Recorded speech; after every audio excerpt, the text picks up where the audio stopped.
Bonsoir à tous, Erev Tov les Koulam. Si vous le voulez bien, hein, avant de commencer le cours, j'aimerais le dédicacer.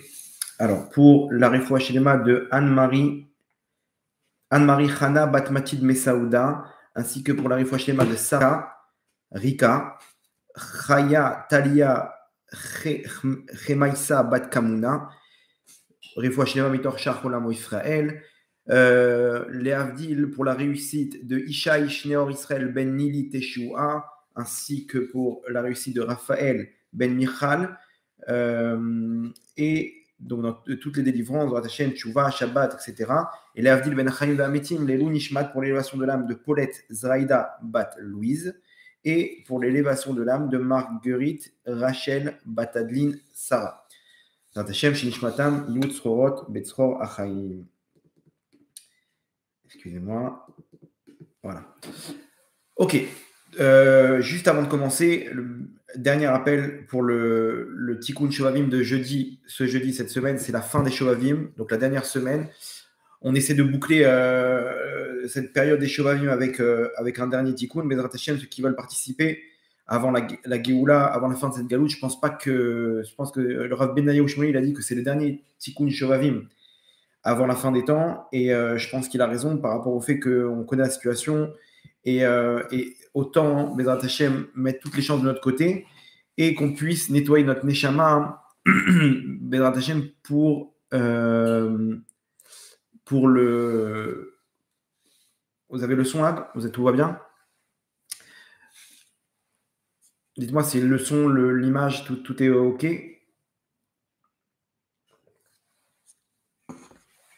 Ok, apparemment c'est bon. Donc je continue. S'il y a quelque chose qui ne va pas, vous m'arrêtez. Donc voilà, autant réparer sa neshama, nettoyer sa neshama, faire un dernier nettoyage avec le Tikkun Shovavim, Bezrat Hashem.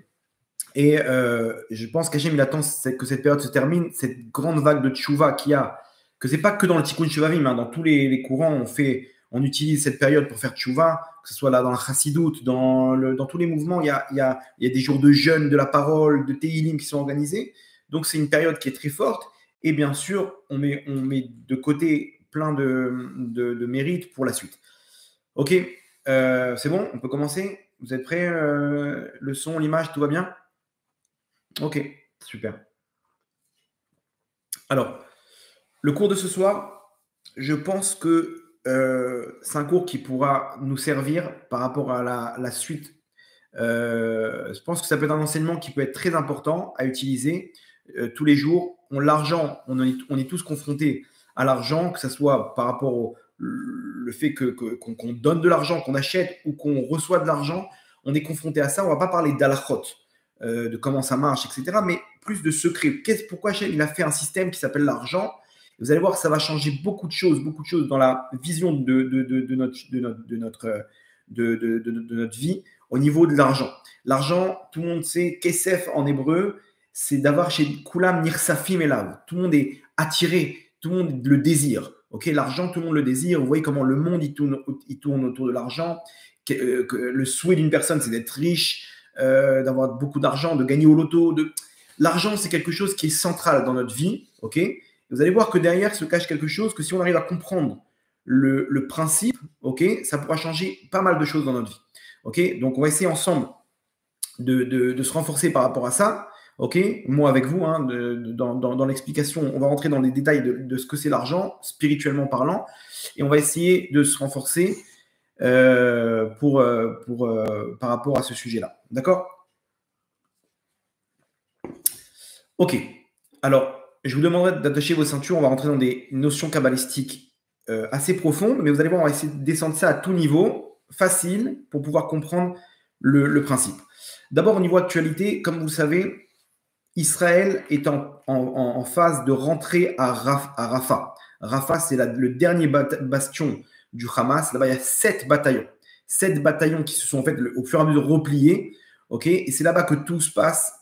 Malheureusement, c'est là aussi que tous les civils ils ont été déplacés. Et c'est un endroit donc très dangereux, très dense. Il peut y avoir beaucoup de dommages collatéraux. Et c'est là-bas que se trouve la grande majorité des kidnappés, des otages. C'est là-bas que se trouvent les têtes du Hamas.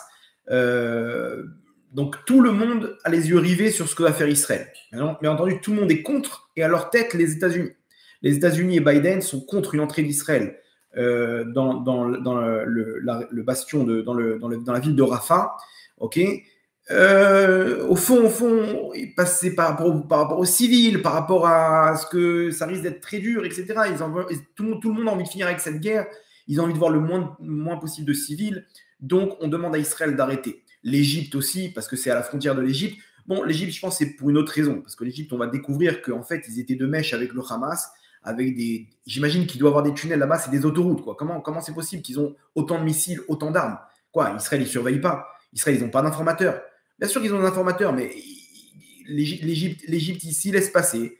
C'est un gros business. Il y a de l'oseille, il y a des intérêts. Donc, on laisse passer, on laisse creuser les tunnels. Ils savent très bien qu'il y a des tunnels et tout. Et quand Israël, ils vont découvrir, on va se rendre compte que l'Égypte n'a jamais rien empêché et au contraire a aidé à l'armement du Hamas et donc indirectement à ce qui s'est passé le 7 octobre. Donc l'Égypte, il a envie de cacher, on va dire de maquiller tous les défauts, et donc ils imposent à Israël de ne pas rentrer à Rafah. Mais entendu, tout le monde sait qu'Israël, ils vont aller jusqu'au bout. Ok, Netanyahou, il s'est prononcé cette semaine et il a annoncé qu'on va aller jusqu'au bout contre le monde entier, ok, contre les États-Unis. Et vous allez voir que c'est pas pour rien que dans l'actualité, il se passe cette histoire de bataille au cœur de Rafah, que les otages ils soient tous là-bas et que les têtes, les chefs du Hamas aussi se trouvent aussi dans cette région. Tout est allusionné. Dans le mot même de Rafah, vous allez comprendre des choses et le pourquoi du comment. Donc, pour ça, bien entendu, il faut, on va dire, lever le rideau, de rentrer dans les secrets de la Torah pour comprendre qu'est-ce que ça veut dire ce mot, pourquoi les otages sont là-bas, qu'est-ce que ça représente dans le plan de la Géoula, et vous allez voir qu'on est très proche des Hashem. Ok, on est parti. Donc, accrochez-vous, ça va être il y aura un petit peu de trou d'air, mais ne vous inquiétez pas. Après, je vous ramènerai sur terre des Hashem pour la suite. Ok, Rafah en hébreu, en arabe, on dit Rafah. Rafah, c'est quelque chose dans le langage kabbalistique qui est que tout le Etzraïm, donc les écrits du Harizal, les 8 Shaharim du Harizal, ok, et le Etzraïm qui est l'œuvre principale du Harizal, ok, qui est l'explication de toute la Kabbale, toute la matérialisation de la lumière, de la création du monde, dans la matérialisation du monde, de cette lumière dans ce monde, ok, tout tourne autour d'un principe. Un principe qui s'appelle Rafah Nitzotzot. Ok, Nitzotzot, vous devez sûrement connaître, c'est la traduction des étincelles. Les étincelles, tout ce qui se passe aujourd'hui dans ce monde-là, c'est ni plus ni moins que, en fait, une recherche, on est à la recherche des étincelles de notre Nefesh, de notre Neshama, du Ham Israël à travers ce monde, ok, et ça se matérialise par des objets, par un endroit géographique, etc. Le principe, il est comme ça. Quand Hachem il a créé le monde, il a descendu une lumière, qui était la lumière de ce monde-là, ok, que cette lumière, pour pouvoir se matérialiser, elle est rentrée dans des réceptacles, ce qu'on appelle des kelim, ok, des kelim qui sont des réceptacles. Il y a tout un enchaînement, c'est au début du livre Etzraïm, on explique cet enchaînement des mondes, ok, jusqu'à ce monde-là. Le problème, c'est qu'arrivé à un certain niveau, le réceptacle n'a pas pu la concentration de la lumière était trop élevée et le réceptacle, il a explosé. Le réceptacle, il a explosé et il est tombé, donc, avec une partie de la lumière, ils sont tombés dans les mondes d'en bas. Ok, et donc, de là est né le mal. Tout le mal qu'il y a dans ce monde est né, en fait, de ce qu'on appelle Jvirat HaKelim. Jvirat HaKelim, c'est la destruction des réceptacles, okay, qui ont emporté avec eux une partie de la lumière. Okay, et nous, le but, ce qu'on appelle ces parties de lumière, on appelle ça des étincelles, des nitzotzot.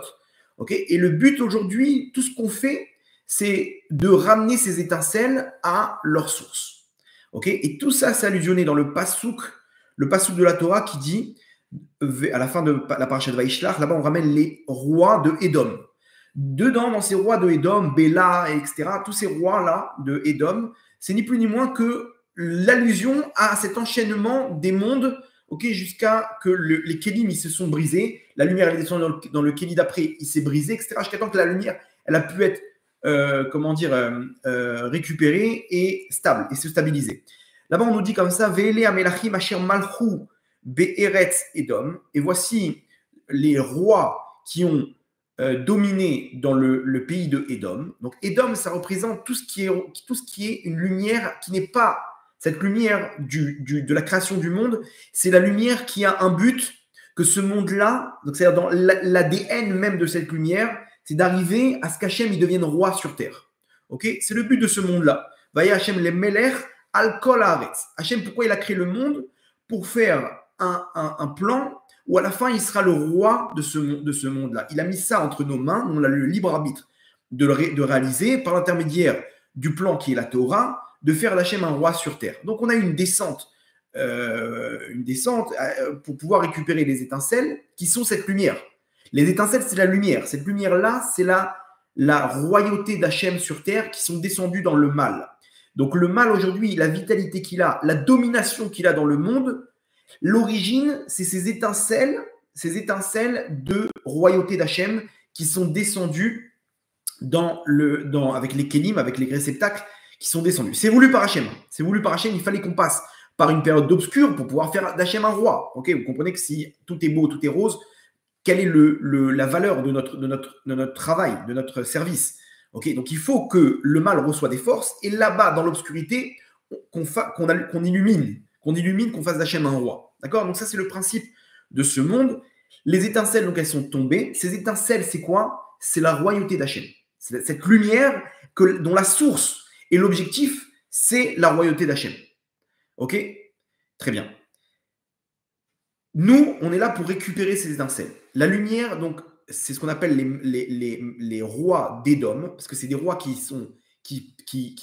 dirigent ce monde-là, mais eux-mêmes, ils ont voulu garder la lumière pour eux. Ces réceptacles, ils n'ont pas voulu diviser la lumière. Ils ont tout gardé pour eux, ok? Et donc, le réceptacle, il a explosé. D'accord? Donc, on appelle ça des Melech Édom. Les Melech Édom, pourquoi? Parce que Édom, c'est pas la malchoute d'Hachem. C'est une royauté d'Édom qui veulent garder la royauté pour eux et pas pour Hachem. Donc, ils n'ont pas distribué la lumière. Et donc, le réceptacle, il a explosé. Donc, le passage qui nous dit comme ça. Ve'ele amelachim asher malchu be'eretz Édom. Voici les rois qui ont dominé dans le pays de Édom. Lifne Meloch Melech Livne Israël. Avant que règne un roi pour Israël. Dans ce passage-là, donc là, après, on nous donne tous les trucs, on nous dit exactement ce qui s'est passé dans l'enchaînement des mondes, où il y a eu cette lumière qui a été dominée par les rois d'Édom, qui ont voulu tout garder pour eux, lequel il a explosé, jusqu'à qu'on arrive à récupérer donc, les étincelles, les nitzotzot de cette lumière, dans les mondes d'en bas, et quand on a fini, on arrive à Melech Livne Israël, qui est le Mashiach. Lui, il va être l'acteur qui va faire d'Hachem un roi sur terre lorsque toutes les étincelles ont été récupérées. Ok? Donc le Harizal nous dit que ces étincelles sont au nombre de 288. Le nombre d'étincelles qui est tombé, ok, de toute cette lumière, c'est un groupement d'étincelles de 288 groupes d'étincelles qui se subdivisent aussi chaque étincelle en 288. Ok?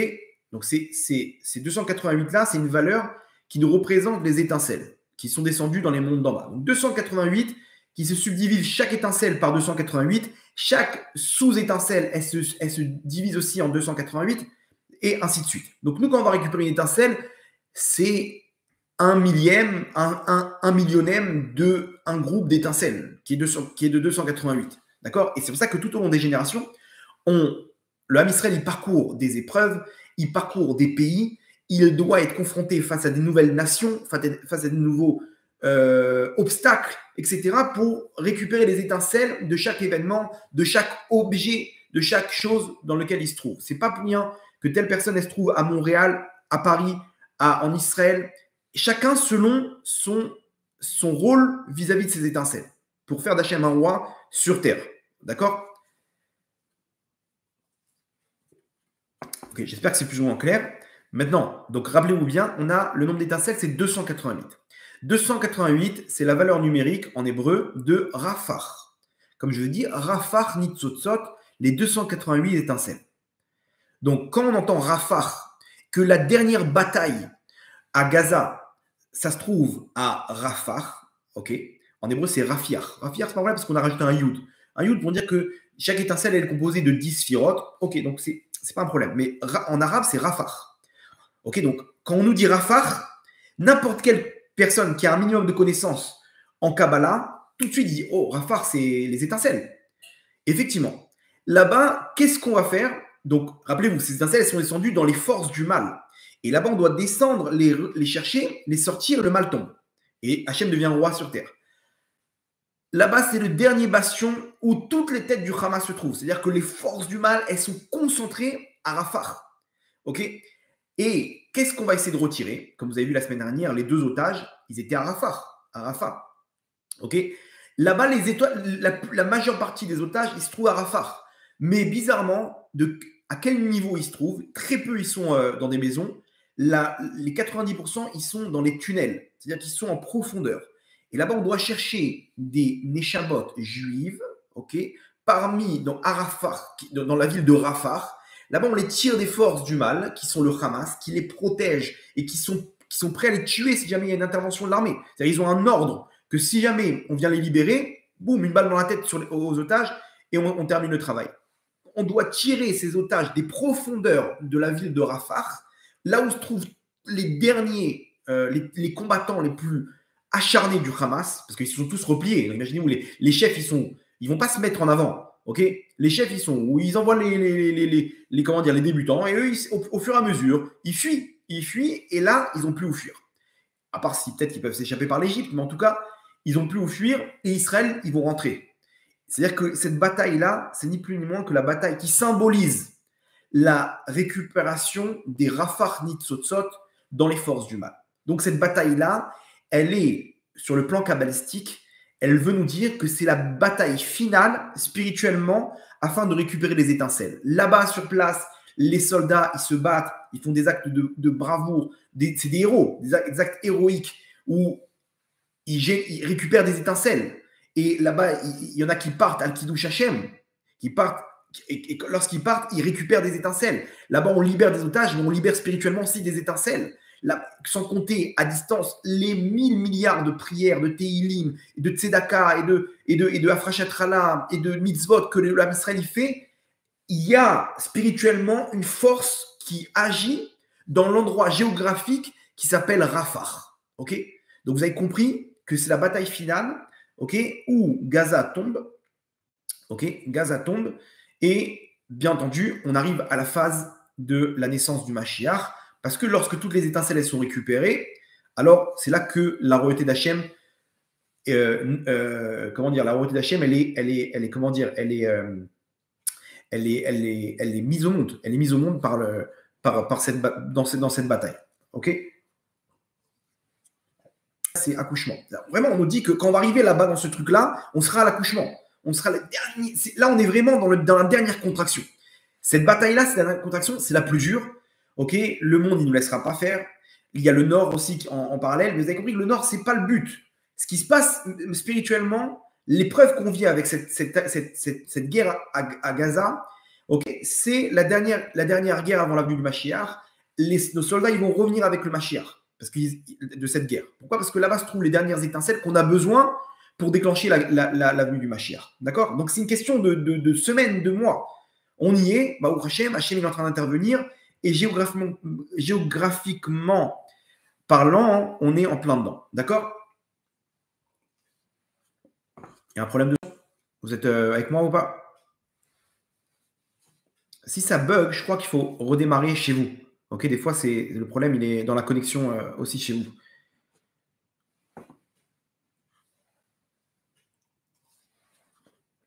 Bon, en tout cas, s'il y a un problème de son, dites-moi. Ok, Razak. Donc, vous avez compris que là, on est face à ces étincelles-là. Maintenant, tout est bon? Ok, Razak, merci pour votre retour. Ok, on avance. Alors, ça, c'est le principe. De là, on va construire par rapport, donc, au niveau actualité, etc. Vous avez compris, on est dedans, on est en plein dedans. Super. Le principe d'un juif sur terre, ok? Donc, c'est de récupérer ces étincelles. Vous avez compris qu'au niveau, ça c'est au niveau global, au niveau du Ham Israël. Au niveau individuel, moi, qu'est-ce que je fais? Je récupère aussi mes étincelles. C'est-à-dire que chaque fois que je suis confronté à une épreuve, à quelque chose, ok, je récupère des étincelles. Je récupère des étincelles, telle maison dans laquelle j'habite, tel appartement, telle voiture, telle école dans laquelle mes enfants ils se trouvent, tels enfants aussi. Et mes enfants eux-mêmes, c'est la matérialisation des étincelles que j'ai récupérées tout au long de ma vie. Ok? Et en fait, on construit notre nefesh. Ces étincelles-là se matérialisent dans la plupart du temps par l'oseille, par l'argent.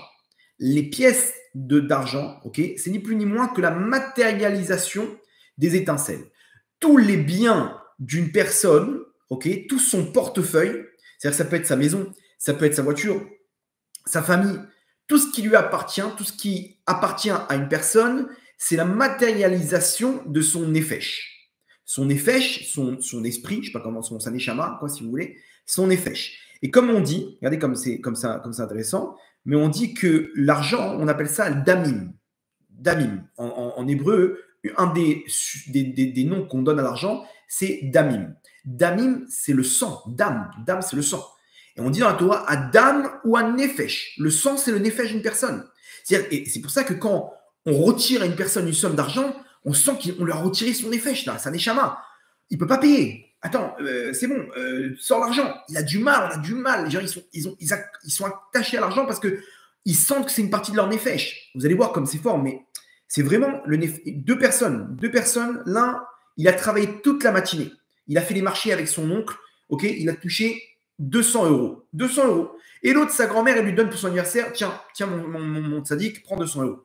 Lequel il va avoir le plus de mal à dépenser? Lequel billet? Le premier. Parce que c'est 200 euros, c'est une matinée de mon nefesh qui s'est battu maintenant. Mon corps, il s'est battu pour pouvoir récupérer ce salaire qui est de ces 200 shekels. Quand je reçois mon salaire à la fin du mois, c'est un mois de travail où je fais d'aller-retour, j'ai pris le métro, j'ai pris le train, j'ai pris le bus.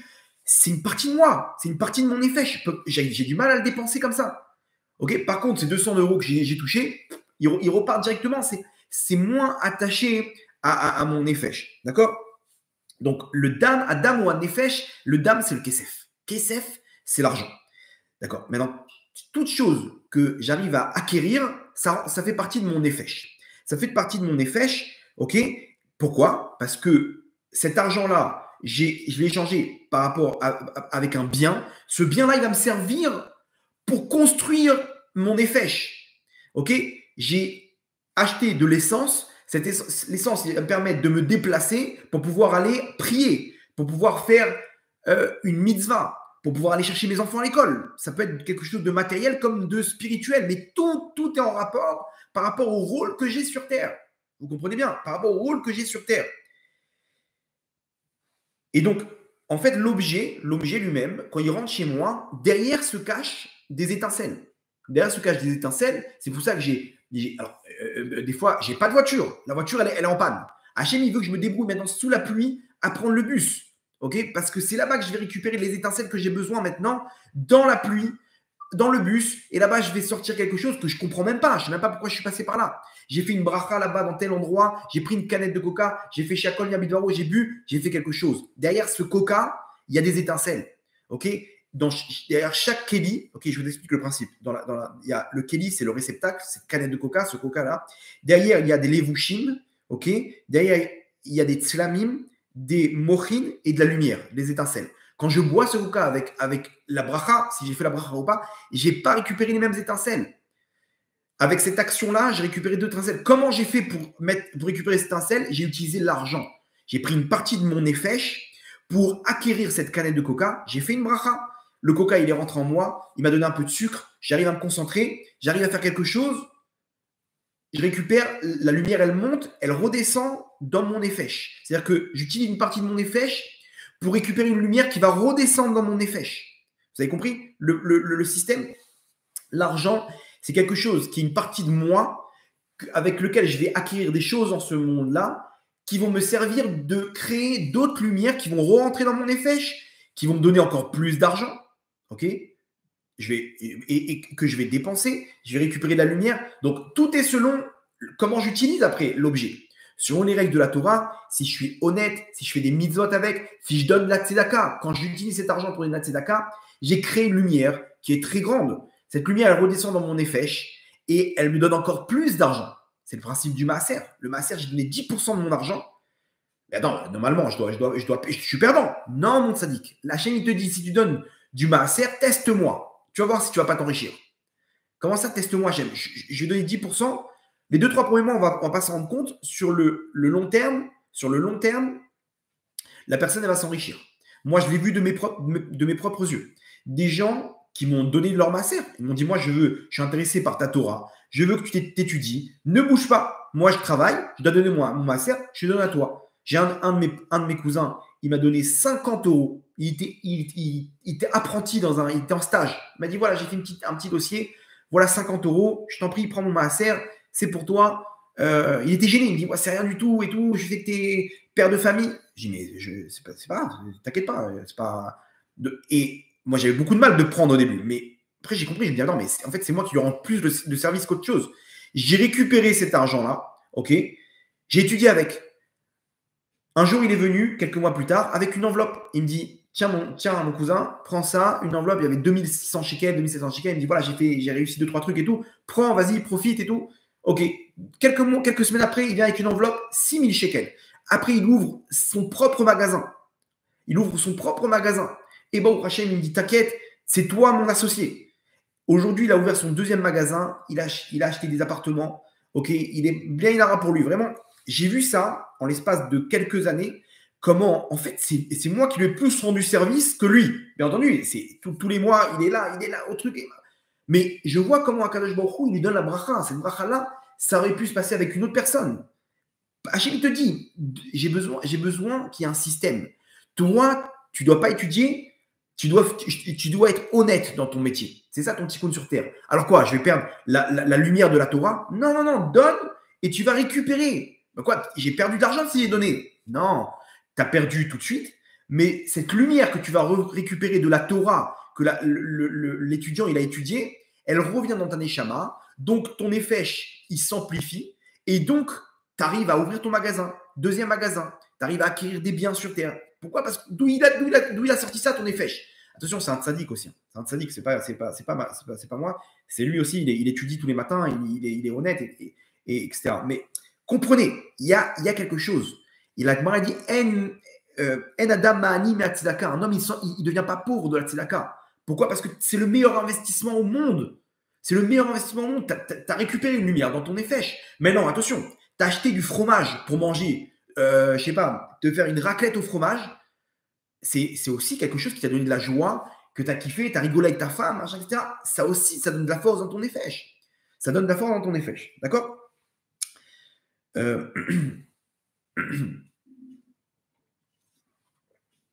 Donc, quand quelqu'un...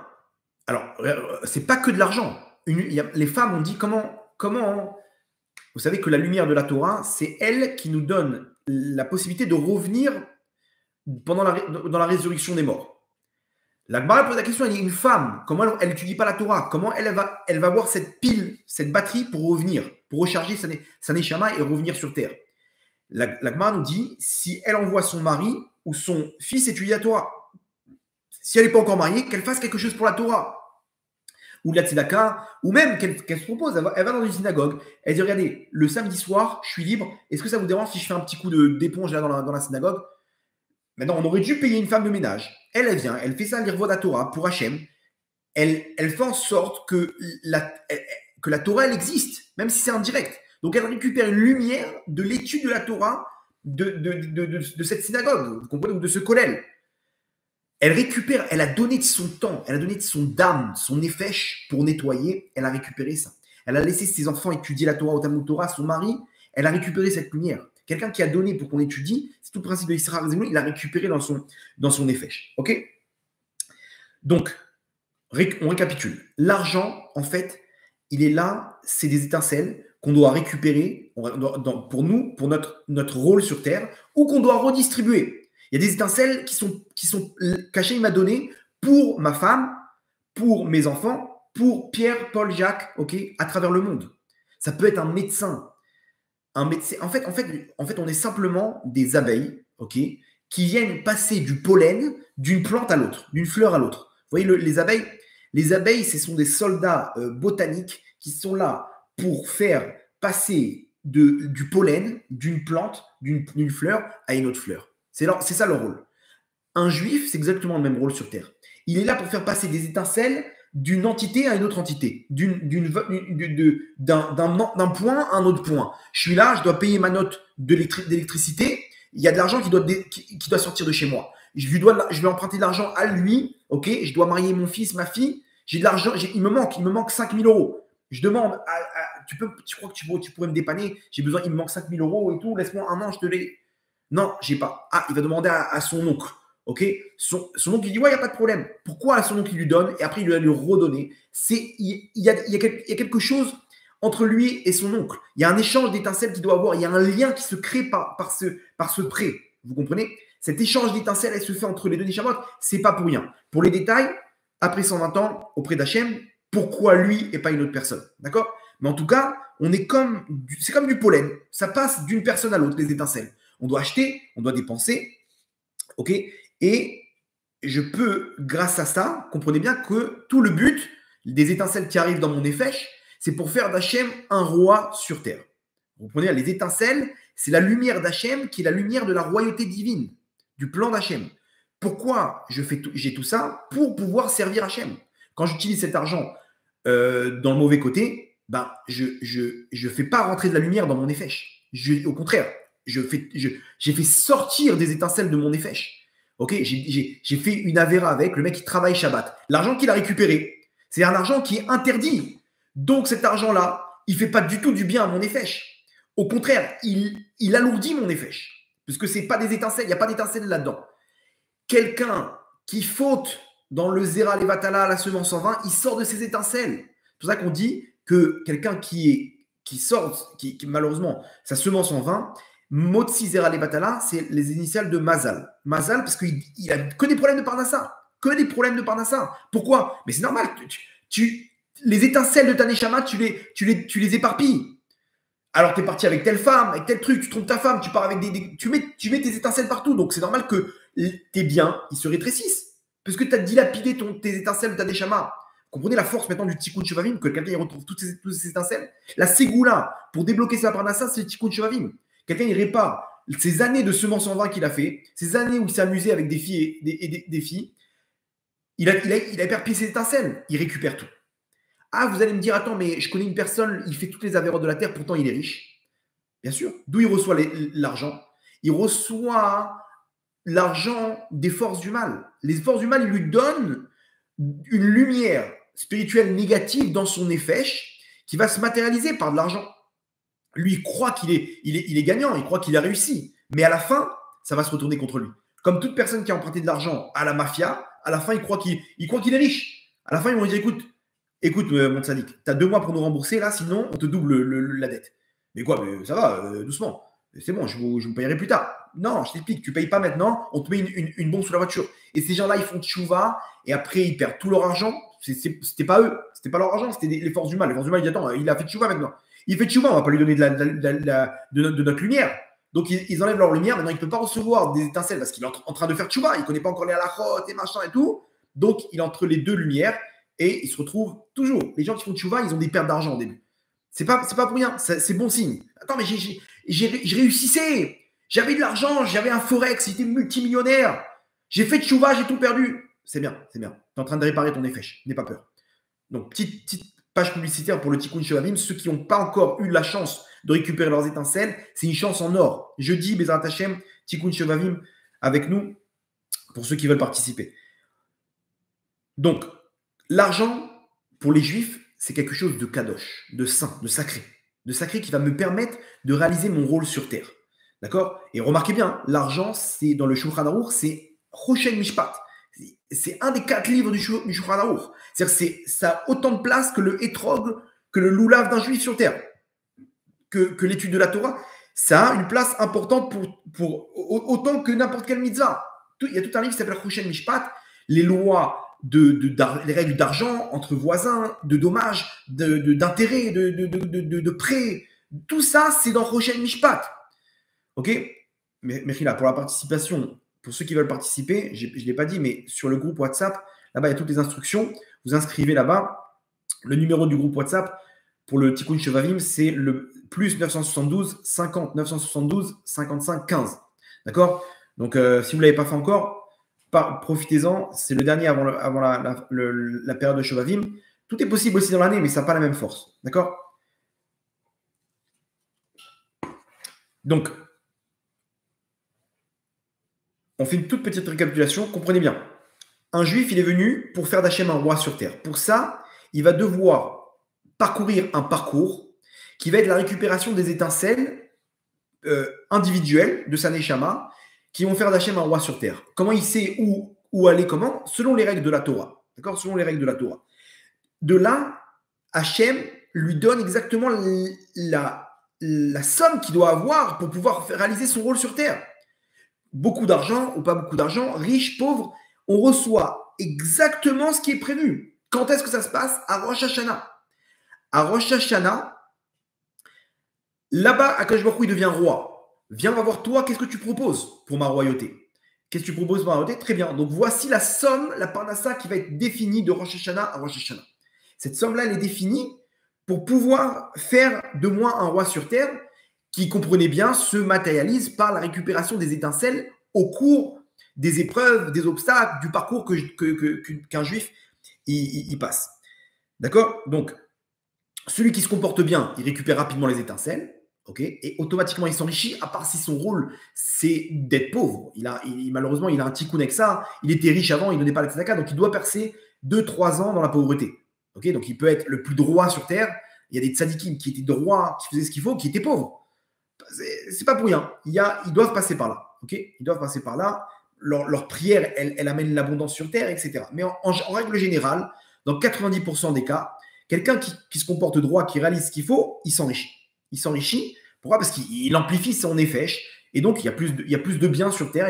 Attention, il peut aussi, comment dire, enrichir son effet et rester pauvre, mais ça se matérialise par un enfant tzaddik. Vous avez compris? C'est-à-dire qu'Hachem lui donne que son effet se matérialise par un enfant qui va être un des grands d'Israël. Lui, il reste pauvre, ok, mais il a fait une mitzvah tellement grande qu'il a débloqué une grande neshama. Comme c'est l'histoire pour le Baal Shem Tov, pour le Harizal, leurs parents, ils ont fait des choses incroyables. Le père de Rashi qui a fait quelque chose d'incroyable, Rashi, que tout le monde connaît, le commentateur, il était tailleur de diamants. Je ne sais pas si on est tailleur. Bon, bref, il était dans les diamants et il était tellement doué que le roi lui a demandé de lui tailler un diamant qu'il va mettre sur sa couronne, qu'il va mettre là-bas sur son sceptre avec la croix chrétienne. Il s'est dit quoi? Je vais faire un diamant pour la Vodazara. Maintenant, les soldats, ils sont venus le voir, ils lui ont dit voilà, t'as tant de jours. Il sait très bien que s'il refuse, ils le mettent à mort. Ça rigole pas. À l'époque, c'était à l'époque du Moyen-Âge. Bon, il a réfléchi, il a fait le diamant. Et donc, les soldats, ils sont venus le chercher. Il a dû prendre le bateau pour aller jusqu'au palais du roi pour donner au roi le diamant. Bien sûr, il reçoit une somme importante. Là-bas, dans le bateau, il y a des vagues, il y a une mini-tempête. Il va au rebord et là, d'un coup, il jette le diamant. Il dit Hachem, il se passera ce qui se passera, mais je ne peux pas donner ce diamant à l'idole, ou à la Vodazara. Il jette le diamant à l'eau et il dit il commence à pousser des cris. Les soldats, ils sont là, mais qu'est-ce que tu as fait? Mais imbécile! Bon, ils sont partis voir le roi. Il dit écoute, il y a eu un imprévu. Cet imbécile, il a perdu le diamant. Laisse tomber, il ne vaut pas la peine, c'est juif, il ne sert à rien. De toute façon, on va prendre quelqu'un d'autre. Et il a été libéré, au Hachem, il est rentré chez lui. Bon, il a perdu un diamant, il a perdu beaucoup d'argent, mais qu'est-ce qu'il a gagné? Hachem, il lui a dit, tu as perdu un diamant, mais je vais te donner un autre diamant à la place. Et sa femme, elle est tombée enceinte de Rashi, Rabbi Shlomo Yitzhaki, qui est le commentateur de toute la Torah. Ok, donc, cette épreuve-là, elle a fait descendre la Neshama de Rashi. Ok, il s'est peut-être appauvri à cause de cette épreuve. Il a perdu beaucoup d'argent.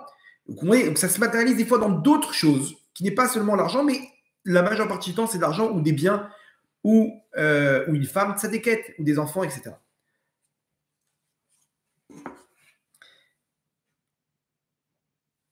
Ça, c'est si la personne elle se comporte bien. Donc, chaque pièce, ok, qu'Akadosh Baruch Hu, il nous donne, ça veut dire pour un juif, c'est une mission. Cette mission, c'est de récupérer des étincelles par rapport à l'utilisation qu'on va faire de ces pièces. Ça fait partie donc du package, ok, du package que j'ai dans ce monde-là pour arriver à mon monde futur. Donc, chaque pièce, c'est ni plus ni moins qu'une partie de mon effèche. C'est ni plus ni moins qu'une partie de mon monde futur. Vous comprenez bien, mon monde futur. Une pièce que j'ai perdue, c'est une partie de mon monde futur. La Torah, elle interdit le Baal Tashrit. Comment dire, le gâchis. La Torah, elle interdit le gâchis. Tu as une bouteille de vin. Bon, si personne ne va la récupérer, tu peux la jeter, mais sinon, il y a des règles strictes. Tu n'as pas le droit de prendre le vin et le vider parce que ça t'a saoulé. Allez, on va acheter une nouvelle bouteille. C'est du gâchis. Dedans, tu as vidé des étincelles. Maintenant, Hachem, il va se galérer pour pouvoir récupérer les étincelles d'un autre endroit. Tu avais des étincelles encore avec cette bouteille de vin. Tu as quelque chose, tu as des habits, ok, des beaux habits de tes enfants, ne les jette pas à la poubelle. C'est du gâchis. Il y a des gens qui ont besoin. Donne, appelle un organisme. Tu distribues. Avec ça, il y a des pauvres qui vont récupérer. C'est des étincelles. Dans ces habits-là, il y a encore des étincelles. Quand tu les as jetées à la poubelle, tu as jeté tes étincelles à la poubelle. Maintenant, pour les récupérer, tu vas galérer. Ça va passer par d'autres endroits qu'Hachem il va devoir trouver. Chaque chose qu'on a, c'est une partie de nos étincelles. Quand tu peux jeter, tu jettes. L'argent, la nourriture, les restes de Shabbat. Tu sais très bien que personne ne va les récupérer. Tu peux jeter, il n'y a pas de problème. Le pain qui reste, tu viens, tu mets ça dans deux sacs, tu jettes, il n'y a aucun problème. Mais des choses que d'autres personnes ils peuvent utiliser, c'est dommage. C'est dommage, redistribue. Il y a des organismes pour ça. Il y a une table, elle est bien. Pourquoi tu veux la jeter? Quand ça ne sert plus à rien, jette. Au contraire, redistribue. C'est ça le truc. Maintenant, comprenez bien. Alors là, vous allez comprendre la gravité de quelqu'un qui vole sur terre. Quelqu'un qui a volé. La Gemara a dit Kol anotel pruta michavero, keilu notel nafsho. Tout celui qui a pris une pièce à son prochain, c'est comme si qu'il a pris son effèche. Alors là, aujourd'hui, vous avez compris la force de ce que disent nos sages. Le mec, il a volé de l'argent, ok? Il a un call center, il est dans le Forex, il a volé à travers la France, à travers le truc. Tu n'as pas compris que cet argent-là, il ne t'appartient pas. C'est le nefesh de milliers d'autres personnes que tu as récupéré chez toi. Donc, tu as récupéré tous leurs problèmes. Et cet argent-là, il doit repartir à son propriétaire. Donc, ça ne veut pas dire qu'il va repartir sous forme d'argent. Ça veut dire qu'il peut repartir sous forme d'un divorce. De toutes les galères du divorce, maintenant que ta femme, elle a pété un plomb, c'est cette énergie que tu as dépensée, c'est ni plus ni moins que ça vient de ton effèche et ça repart à son propriétaire.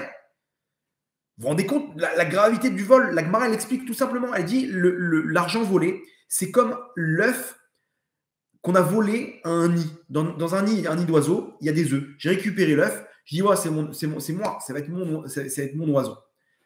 Ok, quand l'oiseau il sort de l'œuf, ok, et ben il retourne chez sa maman. Il sait très bien où retourner. Il retourne là-bas avec comment dire, ses oiseaux. Il dit, attends, mais c'est le mien, c'est moi qui l'ai chouchouté, c'est moi qui l'ai dorloté, c'est moi, je me suis occupé de lui.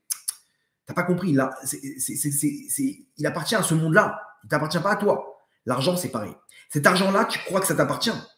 C'est du vol, ça va retourner à son propriétaire. Akadosh Baruch Hu, il va s'occuper de ramener ça à son propriétaire. Comprenez la gravité des choses. L'argent, et en plus, je récupère des étincelles qui ne sont pas à moi. C'est pas à moi. Rends cet argent.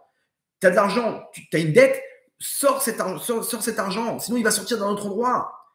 Comprenez bien, quand j'ai une dette à payer, quand j'ai quelque chose à payer, je suis là pour sortir. Maintenant, Hachem, il me dit, mon fils, sors, tu as des étincelles en toi qui vont te faire du mal. Sors-les. Si tu les sors dans la tzedaka, c'est encore mieux. Si tu as de l'argent, tu ne les as pas sortis en tzedaka, ça va sortir en réparation. Quand tu as un pauvre qui se présente à toi, tu sors, ne crois pas que tu es perdant.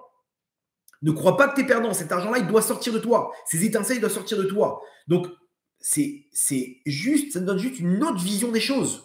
C'est du pollen que je dois distribuer maintenant. Mon fils, il revient avec oh, papa, il faut payer tel frais pour l'école, etc. Combien il faut payer maintenant? 600 shekels. Oh, encore des frais, c'est pas. Écoute bien, ces 600 shekels, ils ne t'appartiennent pas. Maintenant, toi, ton rôle, c'est de sortir cet argent-là. Tu fais attendre. Tu fais attendre la suite des choses, la suite des étincelles. On t'attend que tu distribues cet argent-là. Tu as d'autres étincelles maintenant. Tu sors des étincelles pour récupérer d'autres étincelles. Tu n'es pas perdant. La Gemara, elle ramène le cas d'une souka qui a été volée.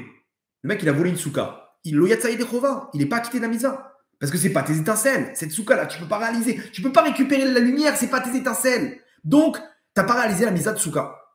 Vous avez compris la profondeur maintenant de ces enseignements, de ces halachot? Tu as volé une souka. C'est simple. Il y avait des morceaux de bois. Tu croyais qu'il les avait jetés. Non, lui, il les a mis de côté. Tu les as récupérés. Lui, il devient fou, le mec. Il dit, attends, mais qui m'a pris ma souka, là? Qui m'a pris mes planches de bois? Le mec, il est en train de construire sa souka. Il a construit avec sa souka. Il a paralysé la mitzvah. Mais comment ça? C'est quoi le problème? Tout est sur l'halakha.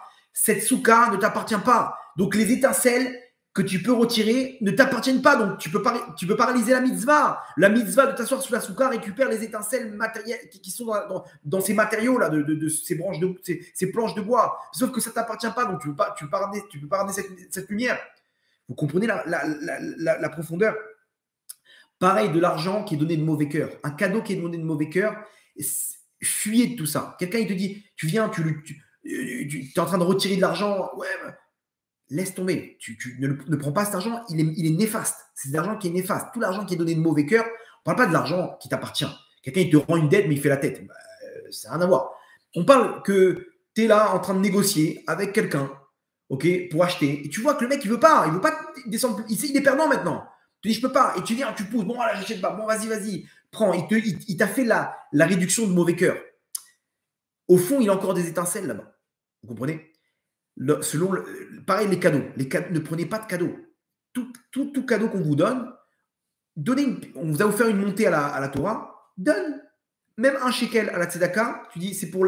Je récupère pas les cadeaux je récupère les étincelles qu'il y a dedans avec mon argent. Je mets une part de mon effèche dans cette mitzvah. Je veux récupérer toute la lumière de cette mitzvah.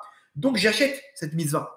La Gemara, elle dit, enfin, la Gemara, c'est Shlomo Ameler, il dit, sonner matanot yirye. Celui qui déteste les cadeaux, il vivra. Pourquoi? Parce que quand tu t'achètes, tu arrives à acquérir l'objet avec ton argent, ok? Et bien, en fait, tu récupères les étincelles, donc tu vivras. Vous comprenez le sens profond, le secret de l'argent? Je récupère chez moi les choses. Les étincelles. Donc, on récapitule. L'argent, c'est du pollen. Ça passe d'un endroit à l'autre. L'argent qui doit sortir de chez moi, si je ne le sors pas, il est néfaste. Tu as une dette, un truc, paye. Soit quelqu'un qui soit ouvert. N'aie pas peur. Arrête de t'accrocher à ça. Ce n'est pas toi. Ce n'est pas tes étincelles. Ça doit passer des étincelles qu'Hachem, il fait passer de chez toi à quelqu'un d'autre. D'accord? Pourquoi ça passe par chez toi? Gilgoulim. Gilgoulim, on ne sait pas pourquoi. Mais ça doit passer de chez toi à là-bas. D'un point A à un point B. L'argent que tu dois récupérer, cet argent-là, tu vas jusqu'au bout. Cet argent-là, c'est une partie de ta neshama, ton effèche. Tu as un rendez-vous chez un, je sais pas, le mec, il a cogné une voiture, 1000 shekels de réparation. Ces 1000 shekels, c'est du pollen qui a une valeur de 1000 shekels qui doit passer à cette personne-là. Dedans, tous les galères, les trucs, ah ouais, c'est toi, t'aurais pas dû, laisse tomber, donne l'argent, cet argent-là, il t'appartient pas. Pourquoi ça arrive maintenant? On ne sait pas, mais Hachem, il veut que ça passe comme ça. Tu as acheté quelque chose qui s'est cassé, capara, tu as perdu des étincelles que tu aurais dû perdre normalement dans une maladie, dans un problème chez tes enfants, c'est pour ça qu'on dit capara. Ça s'est cassé, capara. Alors les gens, ils font une erreur. Quand il y a quelque chose qui se casse, tout le monde crie Mazal Tov. C'est pas Mazal Tov. Si ça s'est cassé, c'est qu'il devait y avoir une perte dans mon effèche, okay, qui s'est matérialisée par ce bien qui s'est détruit. Donc, c'est une capara, c'est-à-dire c'est une réparation que c'est parti là-bas et pas ailleurs. Donc, des fois, d'abord, il touche le portefeuille avant de toucher, malheureusement, le corps.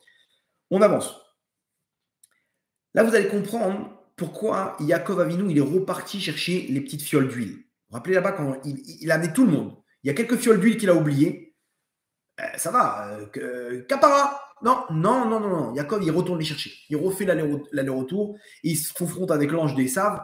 Mais attends, il y a des petites fioles d'huile. Maintenant, bizarrement, ce même Yaakov, au moment où il rencontre Esav, il dépense un troupeau complet pour pouvoir, essayer d'amadouer Esav, il lui donne des chèvres, des chameaux, des... Attends, mais t'as fait la barre de fer là-bas pour les fioles d'huile et maintenant t'es large. Pareil, quand à la fin, il donne la moitié de l'héritage d'Yitzhak pour acquérir la terre d'Israël à Esav. Il lui donne en abondance. Tiens, tout ça, c'est à toi. Esav, il dit, mais j'ai pas besoin. Je suis très riche, moi aussi. Yaakov, il dit, prends, il a insisté. Prends de moi. Et Esav, il accepte. Qu'est-ce qui c'est Pourquoi t'es parti chercher les fioles d'huile, là, Yaakov? C'est pas grave, sois large jusqu'au bout. Non, comprenez bien.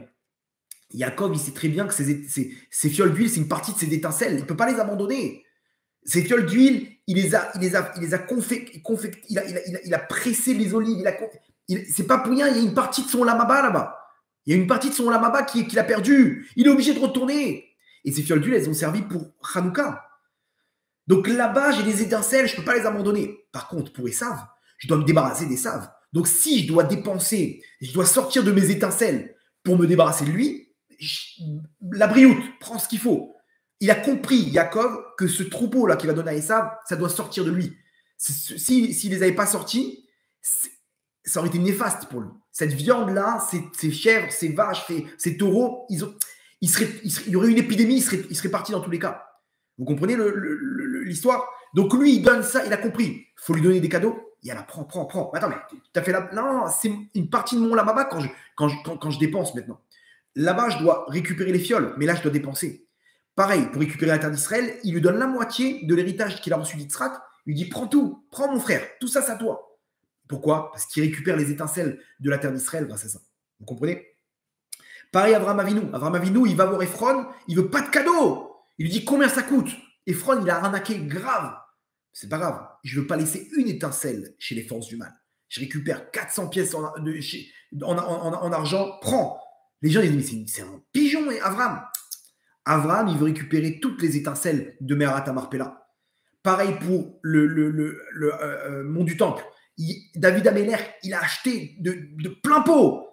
Pourquoi? Parce qu'il faut récupérer toutes les étincelles. Toutes les étincelles, il ne faut pas qu'il y en a. Il y a une force du mal qui récupère. Genre, il m'a fait un cadeau. Ce cadeau-là, c'est une partie des étincelles qui sont encore chez lui. Donc, je récupère tout.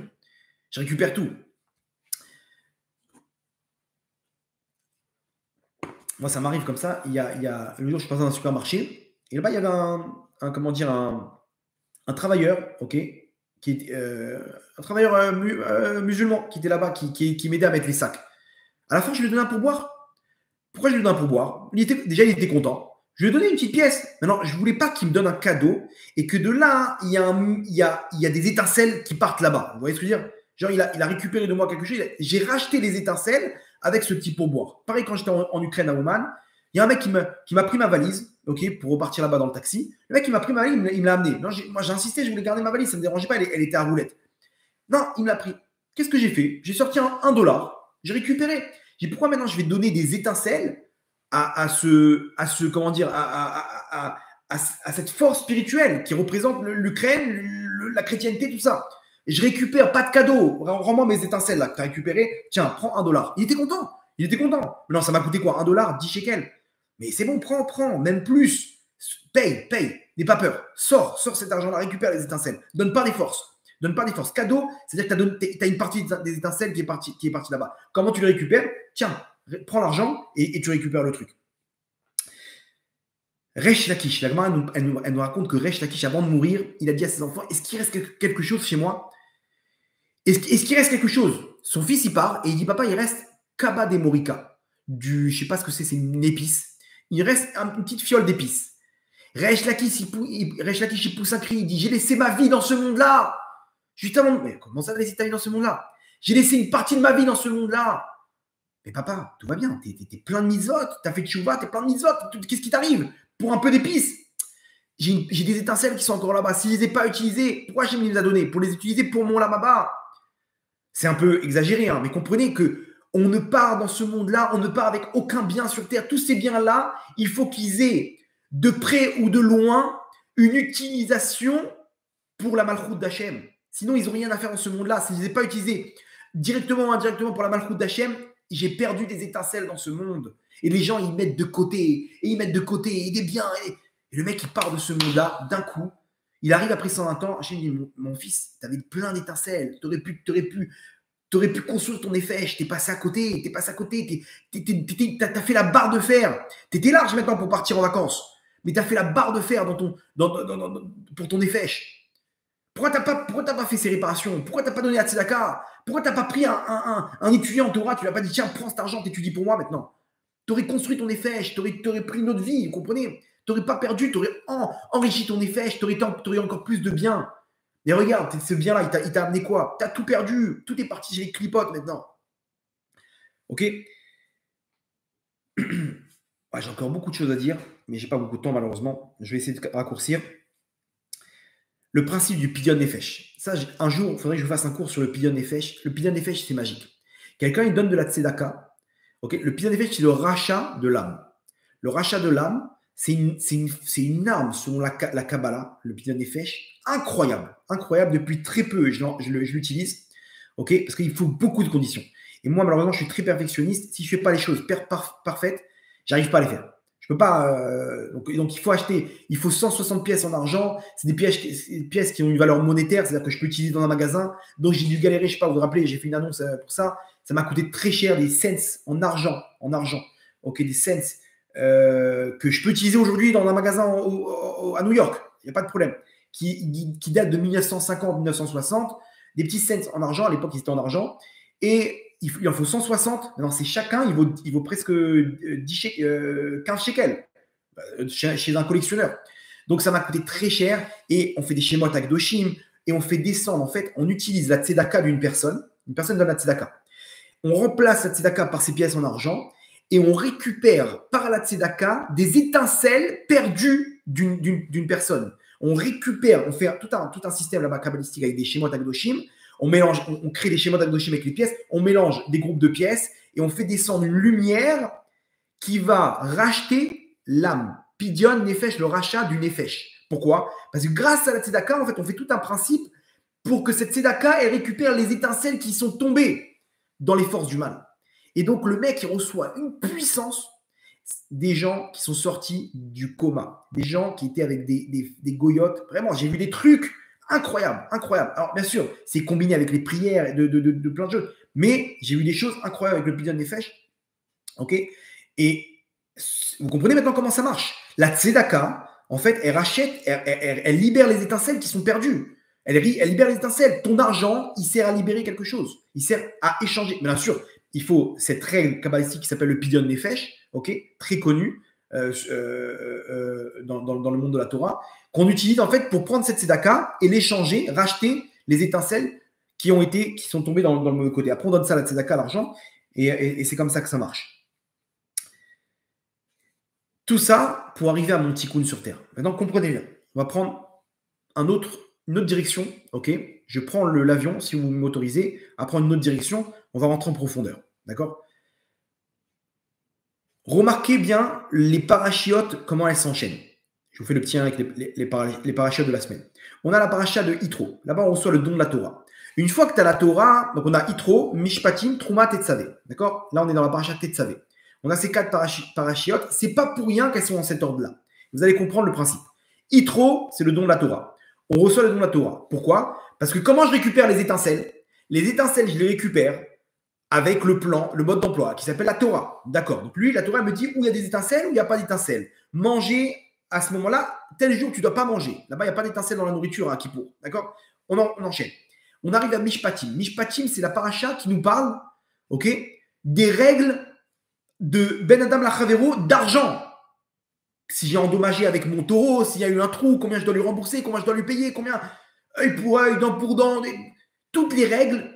Quel rapport? Tu me donnes la Torah, tu me parles des règles comment dire, de voisinage, des règles d'oseille, comment dire, de négociation, de prêt, d'emprunt. Quel rapport? Moi, tu me donnes la Torah. Parle-moi de la beauté de la Torah. Parle-moi de la grandeur de la Torah. Non, on va te parler maintenant de Choshen Mishpat. Voilà, les échanges, les dommages entre deux personnes. L'esclave, quand tu as acquis un esclave, 7 ans. Et après, on nous parle Trouma. Trouma, c'est le Beth Amikdash. La présence divine. Et tu savez, c'est les habits du Kohen Gadol.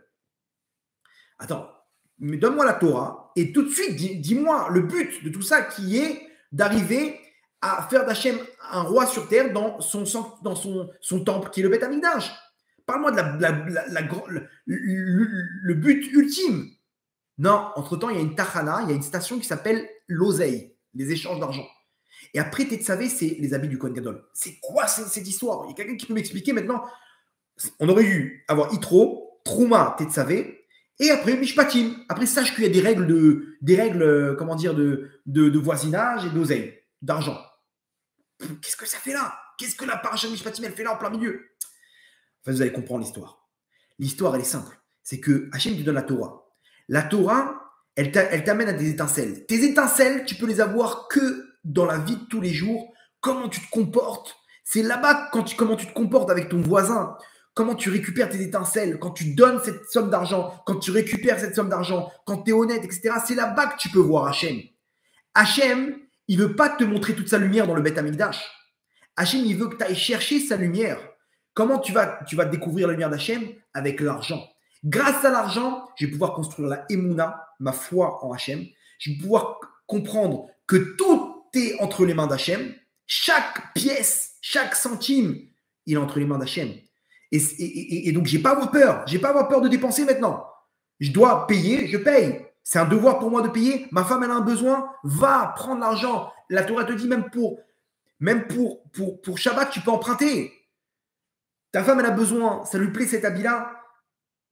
Habibi, ces étincelles, ils sont dans cet habit que tu dois lui acheter maintenant. Non, mais attends, on a beaucoup dépensé, Kvod Harav. On a beaucoup dépensé. Il y a les fêtes, il y a le mariage de mon fils.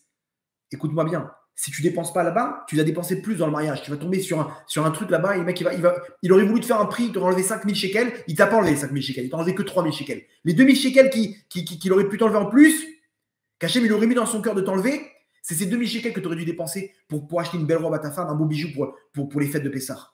Pourquoi à quoi ça sert? Ta femme, elle a un besoin. La Torah, elle te dit, valorise ta femme, tu vas t'enrichir. Parce qu'elle aura de la joie. Quand elle aura de la joie, tu vas récupérer des étincelles. La joie de ta femme, c'est une lumière qui rentre dans ton nefesh. Donc, tu vas t'enrichir. Comprenez le principe? Quelqu'un qui valorise sa femme, il s'enrichit. C'est écrit noir sur blanc dans la Gemara, dans Baba Messia. Nuntet, Amoud Aleph. Nuntet, c'est 59a. Celui qui valorise sa femme, il s'enrichit.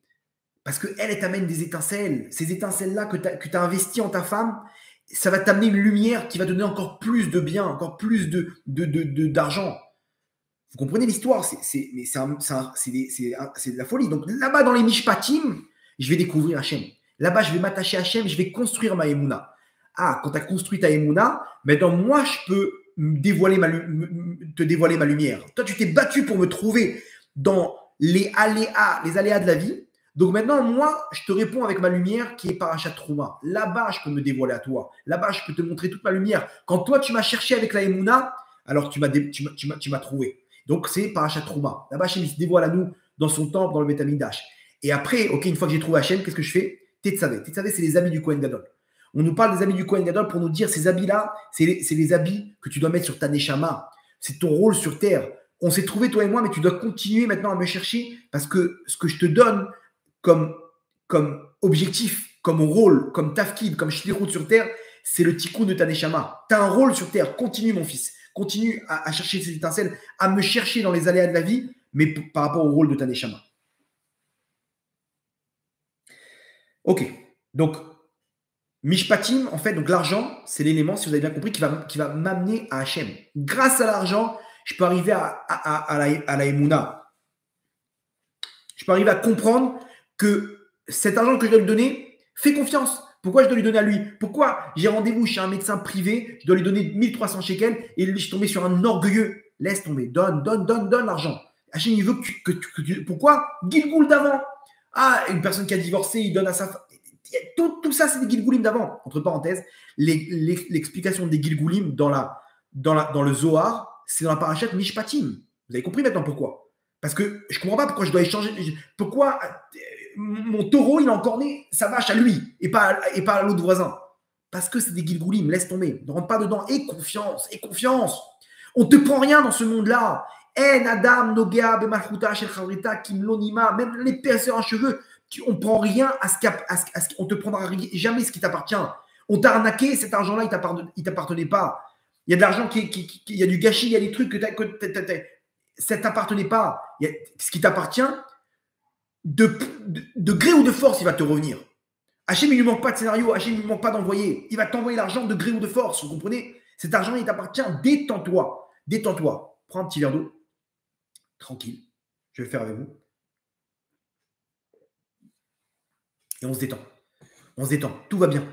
Tu as une réparation à faire dans ta maison, un coup de peinture, un coup de réparation dans les toilettes, à col BCDR. Laisse échapper ces étincelles. Laisse échapper ces étincelles.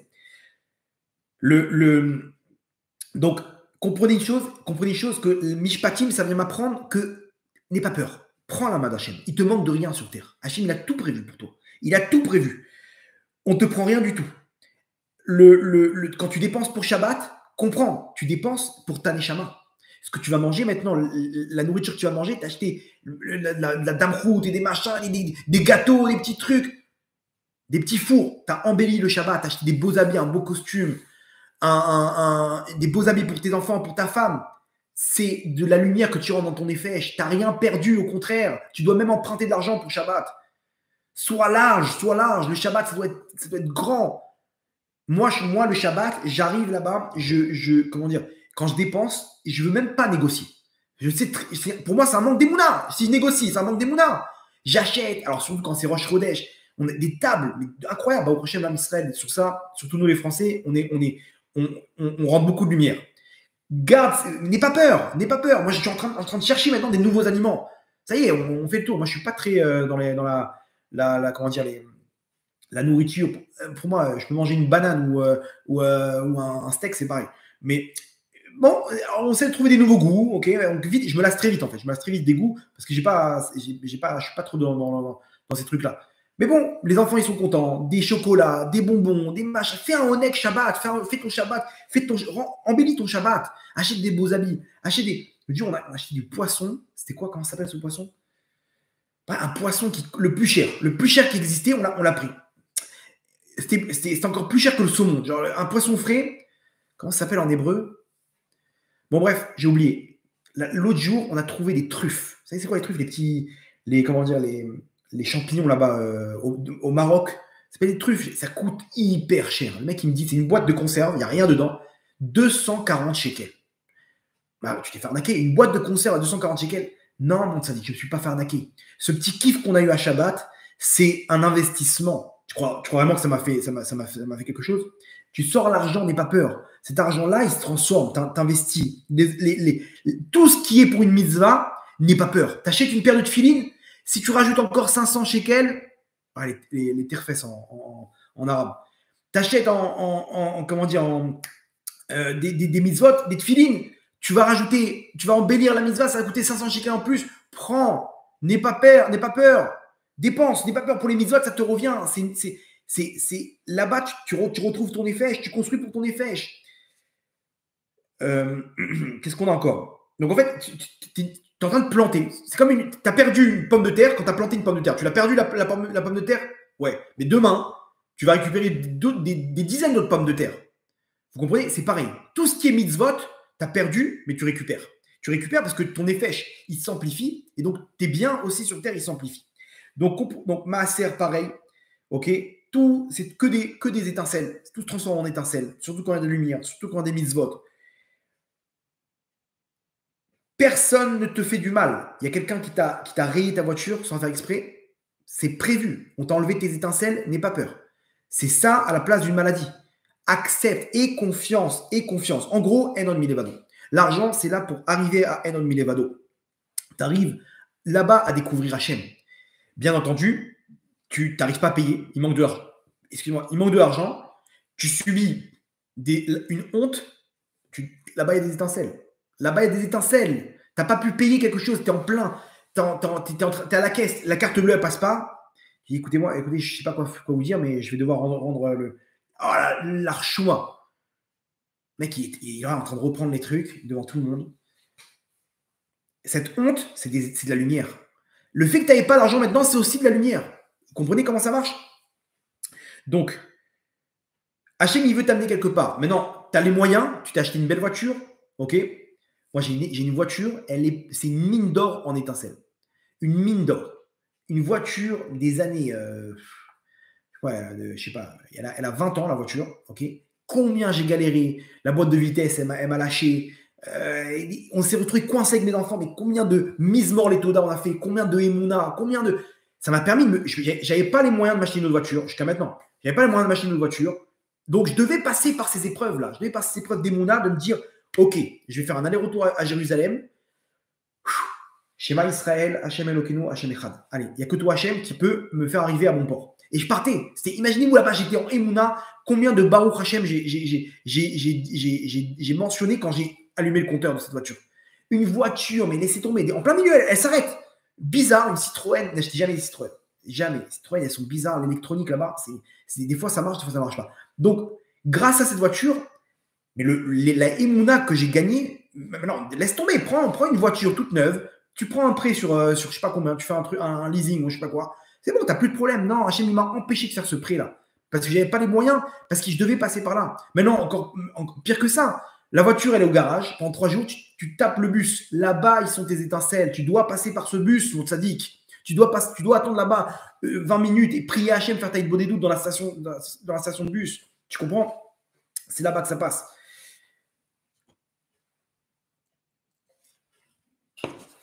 Donc, l'argent, ça me permet d'avoir la Emouna. On t'enlève rien. On t'enlève rien, ok? Tu as payé, tu es là, tu as créé de la Emouna.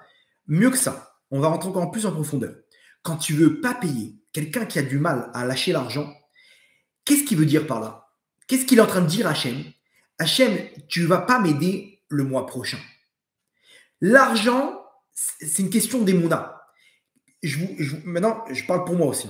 Venez, on essaye d'imprégner ce que je vais vous dire maintenant, parce que ça peut changer complètement la donne.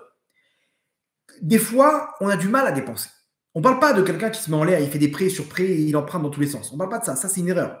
C'est quelqu'un qui utilise le système. Moi, j'ai une carte bleue directe. C'est-à-dire, tout ce que je dépense, tout de suite, ça descend de mon compte. Je déteste avoir des dettes. Je ne veux pas vivre sur comment dire, sur le 10 du mois. Le 10 du mois, surprise. Non. J'ai dépensé, je vois ce que j'ai dépensé. C'est important pour moi de voir si j'ai les moyens ou pas les moyens d'avancer. Mais j'ai les moyens et j'y vais à fond. J'y vais à fond. Avec ma femme, on dépense.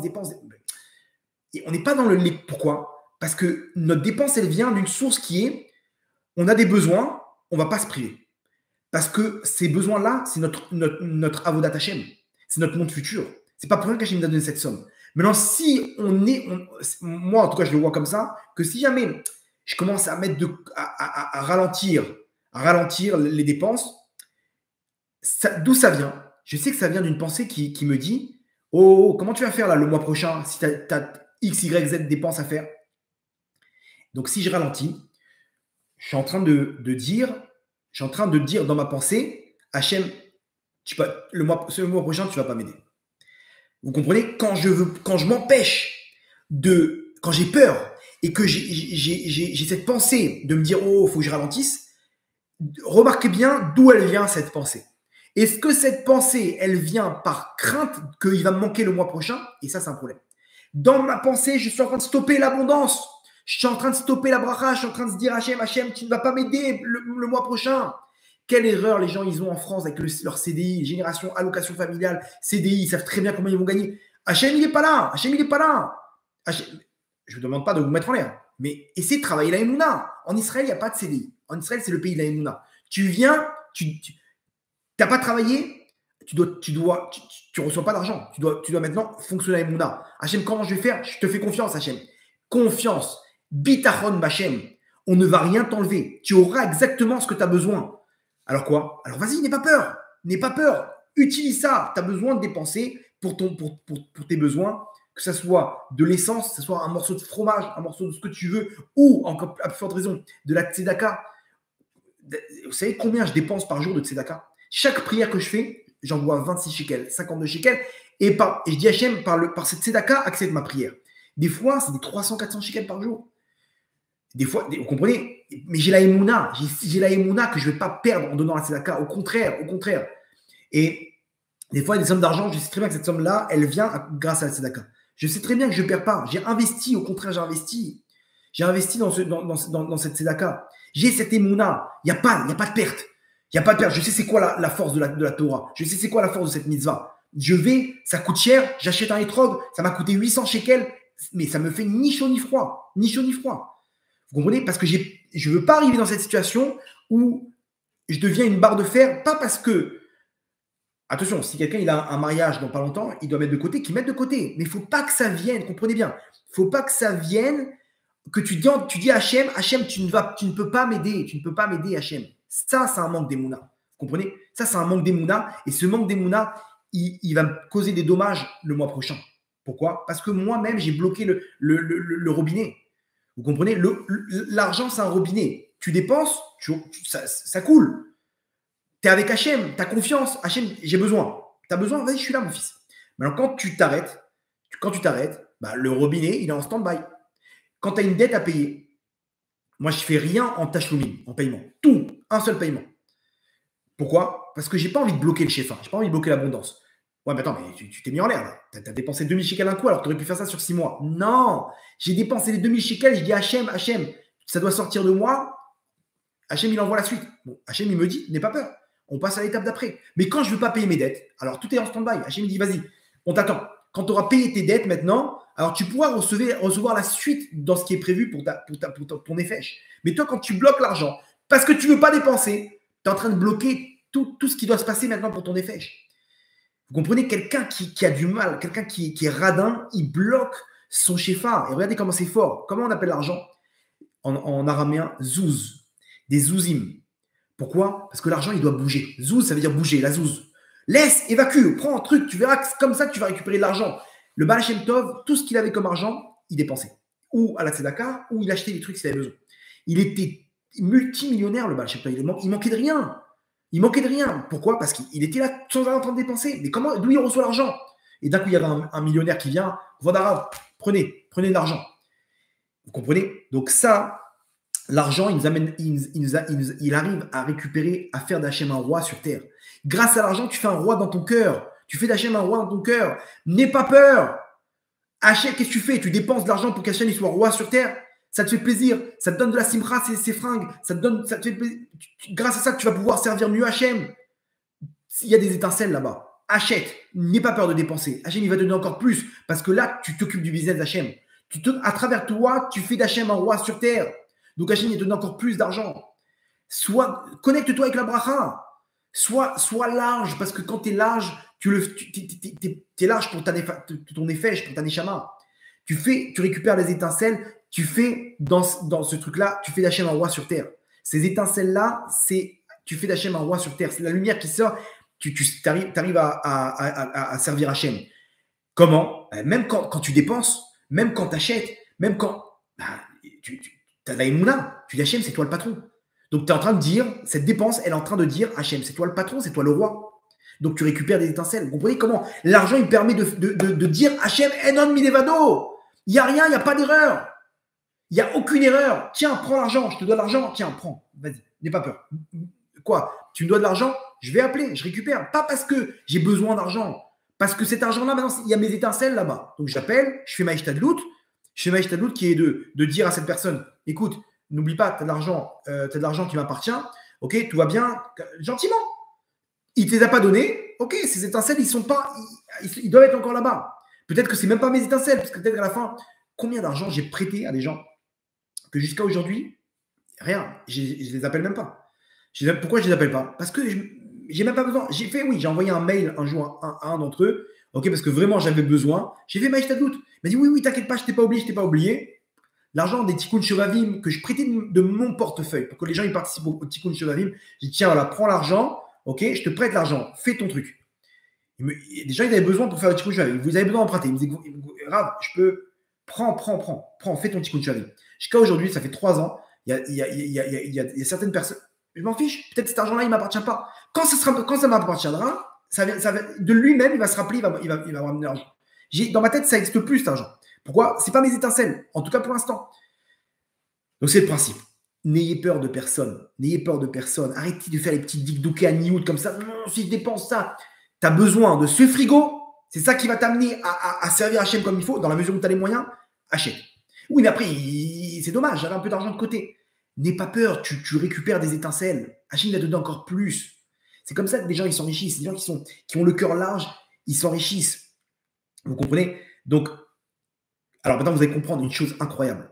Le Chinour, il dit que la Ségoula, pour ne manquer de rien, c'est le Birkat Amazon. Pourquoi? Parce que dans le Birkat Amazon, qu'est-ce qu'on dit? On dit à Hachem, Ata zan ou mefarnes la kol. Qui ouzan ou mefarnes la kol. C'est lui qui donne la vitalité et l'argent à tout le monde. Même une petite fourmi qui a trouvé cette petite miette de pain là par terre, c'est Hachem qui lui a donné sa part d'assa. Le Birkat Amazon, il est là pour me reconnecter à ce que tout est entre les mains d'Hachem. Hachem, c'est toi le roi. Ata ou Ameler, enon milevado. Vous comprenez? Donc les gens qui disent enon milevado, mais derrière, dès il doit payer le salaire, le loyer, il est en train de trembler. Attends, c'est bizarre. Tes actes, ils correspondent pas avec tes mots. L'argent, il va t'aider à t'entraîner. C'est le champ de bataille pour faire d'Hachem un roi sur terre.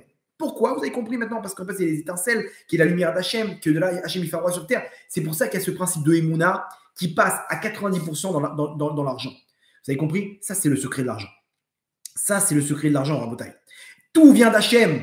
Tout vient d'Hachem. Hachem, il est capable de tout. Regardez ce qui s'est passé avec les deux otages. Avec les deux otages, le chef d'état-major, il a dit cette opération, ça fait des semaines et des semaines qu'on veut la faire. Chaque fois, il y a un imprévu. Chaque fois, il y a un imprévu. Et là, d'un coup, ça a marché. Vous savez c'est quoi? Qu'est-ce qui se cache derrière cette histoire? La fille d'un des otages, elle était à New York, ok, chez le rabbi à New York. Là-bas, elle était avec son mari et ils ont demandé maintenant, ils sont loin du chemin de la Torah et des mitzvot, mais bon, ils sont quand même croyants. Ils ont demandé, je vous en supplie, priez pour nous. Il y avait une rabbinite là-bas, elle a dit à la fille, elle lui a dit, écoute, on va prier, il n'y a pas de problème. Pour ton père, on va prier. Mais sache une chose, que ça dépend que de toi. Hachem, il peut tout faire. Tu es conscient de ça, oui ou non? Très bien. Fais quelque chose pour Hachem et Hachem, il fera quelque chose pour toi. Mais attention, pas quelque chose de simple. Là. Tu viens, tu donnes 5 dollars à la tzedaka.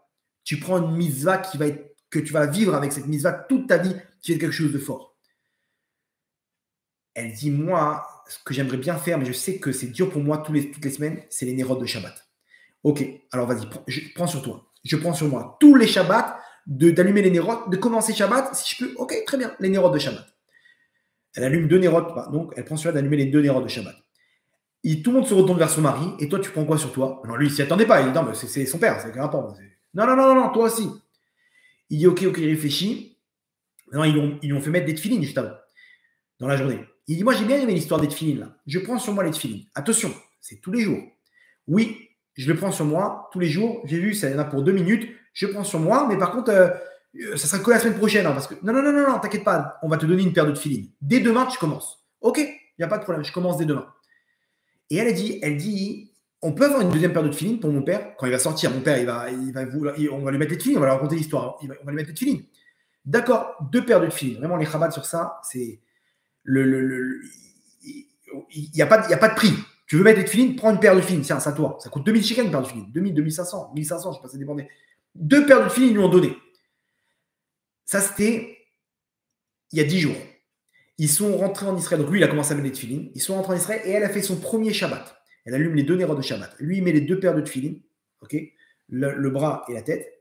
Dimanche soir, l'armée part. Mais une opération impensable que la moindre erreur, non seulement l'opération elle est annulée, enfin l'opération elle tombe à l'eau, il tue les otages et il peut avoir des soldats blessés. Il y a eu 48 terroristes autour qui sont morts. Imaginez-vous là-bas combien ils attendaient. C'était un piège.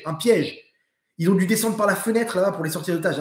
S'ils repartaient par la porte d'entrée, c'était mort. Là-bas, il y avait une vingtaine de terroristes. Ils ont sauté par la fenêtre 2 étages. En corde, à la corde, ils sont descendus à la corde avec les 2 otages. Imaginez, les mecs, ils sont en train de ronfler. Il est 1h30 du matin.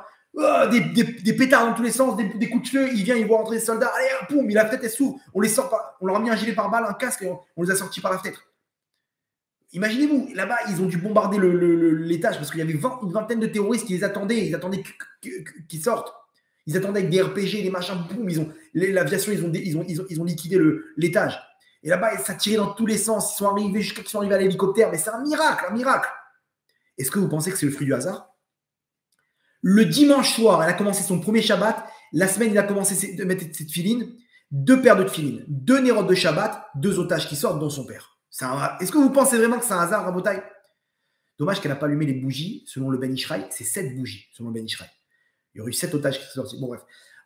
Vous comprenez? Tout vient d'Hachem. Comprends une chose, arrête avec ça, tout vient d'Hachem. Tu as un problème, tu te tournes vers lui. Chaque chose qui t'arrive dans ce monde-là, tu te tournes vers lui. Et là, vous allez comprendre le secret. Pourquoi Akadosh Baruch Hu, vous avez compris le secret de l'argent, j'espère, en tout cas, je pense que c'était un petit peu éparpillé comme ça, mais je pense que l'idée générale, vous l'avez compris, et que surtout, le message on doit tirer de ce qu'on doit faire avec l'argent pour faire d'Hachem un roi sur terre, là, vous allez comprendre le secret, pourquoi Hachem, il dit comme ça, il dit à Abraham, ta descendance, elle sera esclave dans un pays étranger, et après, ils vont sortir avec beaucoup de biens. Mais qu'est-ce qu'on s'en fiche des biens, de l'argent, de l'or, du bétail? Hachem, il dit à Abraham, n'aie pas peur, ton peuple, il sera esclave, mais ils seront riches. Et là-bas, pendant la plaie de l'obscurité, ils ont dû aller voir, chercher là-bas où se trouve l'or et l'argent chez les Égyptiens. Et après, ils leur ont demandé, donnez-nous de l'argent. Ils ont vidé l'Égypte d'argent. Et là-bas, après, à la mer, quand la mer elle s'est renfermée, tout l'or, toutes les pièces de valeur, elles sont ressorties. Tous les Israël, ils étaient multimillionnaires. C'est quoi cette histoire? On va où maintenant? On va dans le désert pendant 40 ans. Qu'est-ce que j'en ai à battre d'avoir avec moi des mallettes de dollars et des pièces en or et en argent? Qu'est-ce que je m'en fiche? C'est encombrant plutôt qu'autre chose. Laisse-moi prendre quelques trucs, des bijoux pour ma femme, d'accord, je veux bien. Un petit peu, voilà, pour allumer les nérotes, un truc en argent, des belles assiettes, des beaux. Mais c'est tout, je ne vais pas m'encombrer avec des ânes et des trucs remplis d'or et d'argent. Il y a quoi? Il se passe quoi? Il y a un centre commercial dans le désert? Il n'y a rien du tout. Qu'est-ce que je fais avec cet argent? Alors, selon le sens simple, c'est qu'Hachem, il voulait les sortir de leur esclavage. Vous êtes des miskinim, des miskines. Maintenant, on va vous sortir de là-bas, je vais vous donner de l'argent. Quand tu as de l'argent, tu peux recevoir la Torah. Maintenant, tu peux avoir la valeur de la Torah. Sinon, vous voulez recevoir la Torah? Non, c'est quoi la Torah? Donne-moi un petit verre d'eau, là, c'est tout. Là. Un esclave, il ne veut rien. Donc, quand on leur donne de l'argent, on leur donne aussi de la valeur. D'accord? Ça, c'est selon le sens simple. Mais selon le sens profond, vous allez comprendre c'est quoi l'histoire. D'où il vient cet argent? De l'Égypte. D'où il vient l'argent de l'Égypte? Yosef, comprenez bien le stratagème qu'Hachem il a fait. Hachem il a fait qu'il va y avoir 7 ans de famine. Yosef, il trouve l'idée de réunir tout l'argent du monde en Égypte grâce au stratagème qu'il a fait avec les rêves de Paro. Hachem il leur donne le plan. Il y aura 7 ans de famine et 7 ans d'abondance et 7 ans de famine. Comprenez bien que si vous arrivez à gagner, ça, il leur donne le plan, l'astuce. Ça passe par Yosef. Yosef, il récupère, grâce à ça, tout le monde est tombé dans le piège. Ils ont dépensé toute leur abondance. Et toute l'abondance qu'ils ont reçue, ils n'avaient plus rien pour gagner la famine. Et Yosef, il leur a vendu tout ce qu'il a mis de côté. Donc, tout l'argent du monde, il est arrivé en Égypte. Et donc, en Égypte se trouve tout l'argent du monde. Et là-bas, cet argent-là, il se retrouve chez les Bnei Israël. Pourquoi? Parce que le Ham Israël, son rôle sur terre, c'est d'élever avec lui toute la création d'Hachem. Tout le monde doit être élevé avec le Ham Israël. Le Ham Israël, c'est le peuple qui fait l'intermédiaire entre les peuples du monde et Hachem. Donc, comment élever les peuples du monde si, en fait, les étincelles de chacun, qui est représenté par l'argent de chaque peuple, il arrive chez les Bnei Israël. Et donc, quand les Bnei Israël vont sortir, ils vont s'élever, ils vont recevoir la Torah, ils vont donner cet or et cet argent dans la construction du Mishkan, du temple d'Hachem. Et donc, quand l'homme Israël va s'élever, il va élever avec lui toutes les nations du monde. Vous comprenez pourquoi Hachem il a insisté qu'il doit repartir avec cet argent, les Bnei Israël? Parce que là-bas dépend l'élévation du monde, de toute l'humanité. Pas que les Bnei Israël, toute l'humanité. Vous avez compris le secret de ce qui se cache derrière cet argent-là des Bnei Israël? Maintenant, vous allez comprendre une chose incroyable. Quand vous donnez de l'argent à la Torah la Torah, elle s'élève, vous vous élevez avec la Torah. Est-ce que vous avez déjà investi dans les murs d'une synagogue, d'un Beth Midrash, d'un Kollel, quand, quand cet argent-là que vous avez investi, vous avez une partie de votre nefesh qui s'élève avec la Torah. Quand cette Torah, elle s'élève, vous vous élevez avec. Vous comprenez? Surtout sur une Torah qui fait partie de votre Shoresh Neshama. C'est-à-dire qu'il y a des Torahs, okay, il y a des institutions, il y a des rabbanim, il y a, ou même c'est votre frère. Votre frère, il étudie la Torah, il faut lui donner à lui l'argent. C'est pas pour rien. La Gemara donne, la Chal donne des règles. D'abord, les pauvres de ta ville. D'abord, les pauvres, d'abord de ta famille. Pourquoi eux et pas quelqu'un d'autre? Parce que c'est pas pour rien que tu habites dans la même ville que ces pauvres-là. Vous deux, vous avez à peu près le même rôle. Quand tu l'aides à s'élever, tu t'élèves toi aussi dans le même rôle. Quand il y a un rave que tu t'es attaché, ok?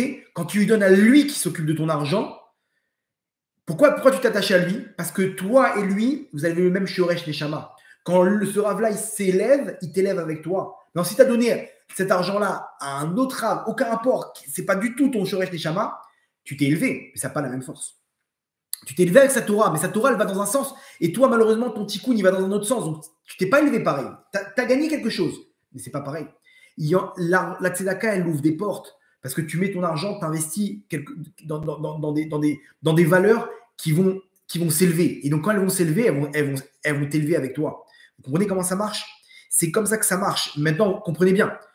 Quand quelqu'un reçoit de l'argent, les Bnei Israël, ils ont reçu de l'argent, ils ont reçu avec eux aussi ça les a alourdis. Ils ont reçu avec eux les forces spirituelles négatives de cette tzedaka, des peuples du monde. Et c'est pour ça que cet argent-là, il a été mis dans la faute du veau d'or. Pourquoi il y a eu cette histoire du veau d'or? L'histoire du veau d'or, elle vient, Rabotaï, parce que c'était le mauvais côté de ces étincelles des nations du monde, qui était l'idolâtrie. Donc, là-bas, ils ont construit une idole. Vous comprenez? Donc, quand on donne la tzedaka, la personne, elle arrive à prendre le bien, nous élever avec cette tzedaka et mettre le mal de côté. C'est pas simple de recevoir de la tzedaka. Je vous dis, moi, un jour, j'ai reçu de l'argent de quelqu'un. À la fin, il m'a rendu fou avec son argent. À la fin, je lui dis, écoute-moi bien, si tu ne me dis pas d'où tu gagnes cet argent-là, je ne reçois plus de toi. Et effectivement, le mec, c'était un call center 100% vol. Cet argent-là, il m'a alourdi. Il m'a rendu fou, cet argent. Je voyais qu'il n'avait pas de bracha, cet argent. Peut-être que j'ai pu l'élever un petit peu, mais il m'a alourdi. Il y a de l'argent, je peux vous dire avec certitude, c'est de l'argent qui est kadosh, la bracha. Il y a de l'argent, il n'y a pas de bracha. Pourquoi? Parce que non, c'est le rôle du Ham Israël. Hachem, il a mis en place la tzedaka pour qu'il puisse y avoir ces échanges de façon à ce qu'on puisse s'élever là où on ne pourrait pas le faire. Quand tu investis je vous conseille de prendre quelqu'un qui étudie la Torah, d'avoir quelqu'un qui étudie la Torah, d'investir en lui. Mon tzaddik, toi, tu étudies pour moi. De prendre un avraire, maintenant, d'abord de ta ville, d'abord dans ton cercle de famille. Tu as quelqu'un qui est dans ta famille qui est avraire, mais appelle-le, tu dis, écoute, moi, je vais te donner mon maaser. Pourquoi? Parce que c'est pas pour rien qu'on t'a mis dans ta famille. Toi et lui, vous avez le même rôle. Quand lui, il s'élève grâce à ton argent, il t'élève avec. Et c'est comme si tu as étudié la Torah. C'est le principe de Issachar Zebulun. Vous comprenez? Donc, l'argent, il amène à un but. Récupérer les étincelles pour faire d'Hachem un roi sur terre. Grâce à cet argent, je vais arriver à une chose qui est un objectif. En od milevado. En od milevado, il n'y a que toi Hachem, il n'y a que toi Hachem sur terre. C'est que toi qui peux m'aider et rien d'autre. Il n'y a que toi Hachem. Emouna, c'est ça qui construit ma Emouna. Et quand on a compris que tout est Hachem, on peut faire d'Hachem un roi sur terre. Vous avez encore le temps pour une dernière histoire ou pas? Histoire incroyable, ok? Un témoignage que j'ai reçu par mail, ok? Qui va correspondre exactement avec le message du cours et que de là, on va pouvoir apprendre pour nous comment faire d'Hachem un roi sur terre. Le titre du message, j'ai promis à Hachem de vous envoyer ce mail. Ok, donc je vous lis. Bonjour Rav, je viens avec tout le respect que je vous dois vous rendre ce témoignage. Et que Bezrat Hachem, cette histoire improbable, incroyable, parle au Ham Israël. Je vous en prie, lisez-le jusqu'à la fin. Je ne suis pas juive, mais depuis quelques années, je prie Hachem et je ne désespère pas qu'un jour Hachem me permette de faire partie d'Israël. Je vis en Belgique et la Côte d'Ivoire, mon pays d'origine, a été champion d'Afrique de football la semaine dernière. Vous savez, il y a eu la Coupe d'Afrique de football d'Afrique qui a gagné la Côte d'Ivoire. Donc, je vis en Belgique et la Côte d'Ivoire est mon pays d'origine qui a été champion d'Afrique de football. Et j'avais un deal avec Hachem de nous faire gagner afin de raconter le parcours de mon pays pour renforcer le Ham Israël. La royauté d'Hachem est en train de se dévoiler au monde. Ce n'est pas le plus fort qui gagne, mais seulement celui qui ne compte que sur Dieu. C'est-à-dire qu'elle, elle a fait un pari. Elle a dit Hachem, mon pays, je veux qu'il gagne. C'est passé à travers cette coupe de football. Mon pays, je veux qu'il gagne. Hachem, elle prie Hachem. Elle est proche d'Hachem. Elle demande à Hachem, je te demande, viens, montre ta royauté à travers la victoire de mon pays. Simple. Ce n'est que du foot, mais le Rav Shalom Arush Shlita a écrit dans le Jardin universel de la foi qu'on doit prier pour un bouton qui manque sur un habit, à plus forte raison pour l'honneur de mon pays d'origine. On doit prier pour tout. Ok. Donc maintenant, elle se dirige simplement vers Hachem, le roi des rois. Elle n'est même pas juive. Elle sait que Hachem, c'est le roi sur terre. Elle demande à Hachem de l'aide pour un scénario qui est la Coupe de football d'Afrique. En effet, en match de groupe, la Côte d'Ivoire, qui était le pays organisateur, a gagné un seul match sur les 3. Elle a perdu les 2 autres et s'est faite humilier par une petite équipe qui lui a infligé une défaite terrible, 4-0. Nous étions devenus la risée de toute l'Afrique. La seule chance d'aller en 8e de finale était d'être repêché suite à une victoire d'une équipe tête de liste. Tous ont fait des matchs nuls. Seul le Maroc, qui a joué en dernier, a gagné, permettant à la Côte d'Ivoire de passer in extremis. Premier miracle, elle dit Hachem, je t'en supplie, voilà, on est passé. En 8e de finale, la Côte d'Ivoire se retrouve face au Sénégal, champion en titre, et nous sommes des vauriens. Imaginez les moqueries que mon pays essuyait. J'ai alors prié Hachem comme ceci.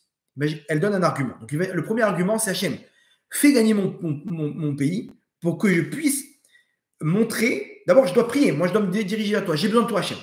J'ai besoin de toi. La Côte d'Ivoire, c'est un pays qui n'est pas du tout un des favoris, qui arrive à se qualifier en 8e de finale in extremis. In extremis. Maintenant, Sénégal, champion en titre. Tout le monde se moque, ils ont pris 4-0 par des... La Côte d'Ivoire, elle n'est pas du tout favori. Et elle a dit à Hachem comme ça. Hachem, les sages d'Israël de mémoire bénie enseignent que toi, Hachem, tu es celui qui fait honte, fait rougir le visage de son prochain. Toi, tu es le maître des circonstances. N'humilie pas la Côte d'Ivoire aux yeux des nations. C'est vrai, elle a raison. La Gemara a dit que si quelqu'un qui est rodef, quelqu'un qui poursuit une autre personne, Hachem, quoi qu'il en soit, il est du côté de celui à qui on fait honte. Même si c'est un tzaddik qui le poursuit. Et donc, ne nous fais pas honte, mais fais-nous gagner. Le Sénégal, c'est le pays des grands marabouts.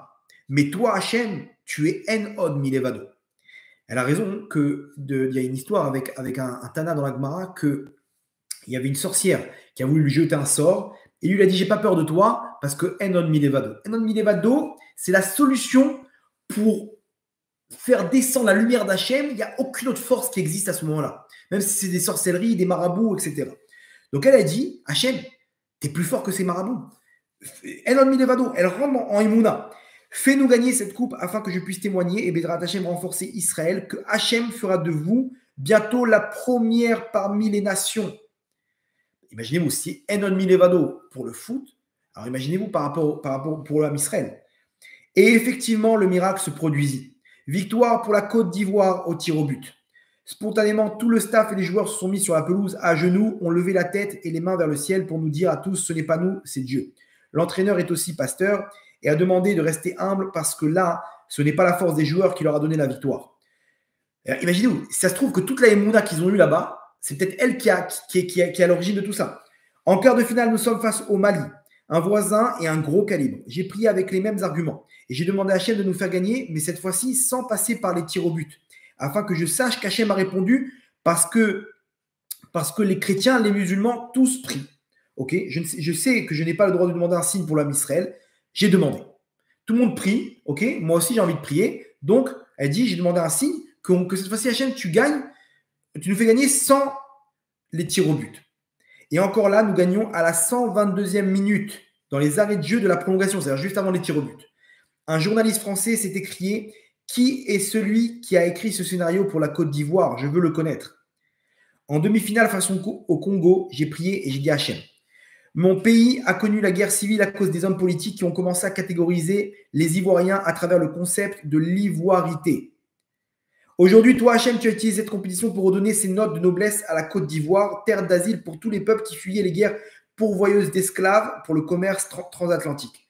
En gros, la Côte d'Ivoire, c'est devenu un lieu de refuge pour toutes les nations. Regarde aujourd'hui, quand la Côte d'Ivoire gagne, tous les peuples qui vivent là-bas sont en joie. Les Arabes, les Chinois, les Hindous, les Noirs, les Européens, les Chrétiens, les musulmans, il n'y a plus aucune barrière. Tous descendent dans les rues, chantent et dansent ensemble. Toi-même, Hachem, tu es Had. S'il te plaît, ne nous enlève pas cette unité. Qu'est-ce qu'elle évoque comme argument? Regarde, les nations du monde, ils sont en ardoute, ils sont en union. Tu te rends compte si tu nous fais gagner? La Côte d'Ivoire, c'est un pays où il y a plusieurs diversités. Quand on gagne, on est tous unis. Toi, tu aimes l'ardoute, toi-même, tu es Chad Hachem. Fais-nous gagner. Vois comme tous les peuples que tu as créés se retrouvent là-bas dans une joie intense et la paix. Ne nous enlève pas cette simcha et ce shalom, s'il te plaît. Fais-nous gagner sans prolongation, que je sache que c'est toi qui nous as fait gagner. Et ainsi, sans prolongation, nous avons accédé à la finale. En finale, mes arguments étaient l'unité du peuple. Comme David Ameller dit dans le Télim 133, la simcha, qui est le contraire de la tristesse, qui est une touma, et le shalom, j'ai demandé une victoire incontestable sans prolongation. Et Hachem a fait la Côte d'Ivoire, l'a ressuscité, l'a repêché, l'a miraculé, le champion d'Afrique. À chaque fois, toute la gloire est donnée à Dieu par les joueurs et le staff devant le public en se mettant à genoux et levant la tête et les mains vers le ciel. Aujourd'hui, ça c'est l'histoire. Maintenant, elle est conclue. Aujourd'hui, Israël est ridiculisé, insulté, méprisé et traité d'État génocidaire. N'aie pas peur, Israël. Oh, j'ai des frissons dans le dos. Hachem te fera gagner face au Hamas et fera de toi la première parmi toutes les nations. Si Hachem a été capable de faire passer un pays africain de zéro à héros, qu'est-ce qu'Hachem ne peut pas faire pour toi? J'espère que vous trouverez les mots justes à travers cette histoire pour parler au Ham Israël.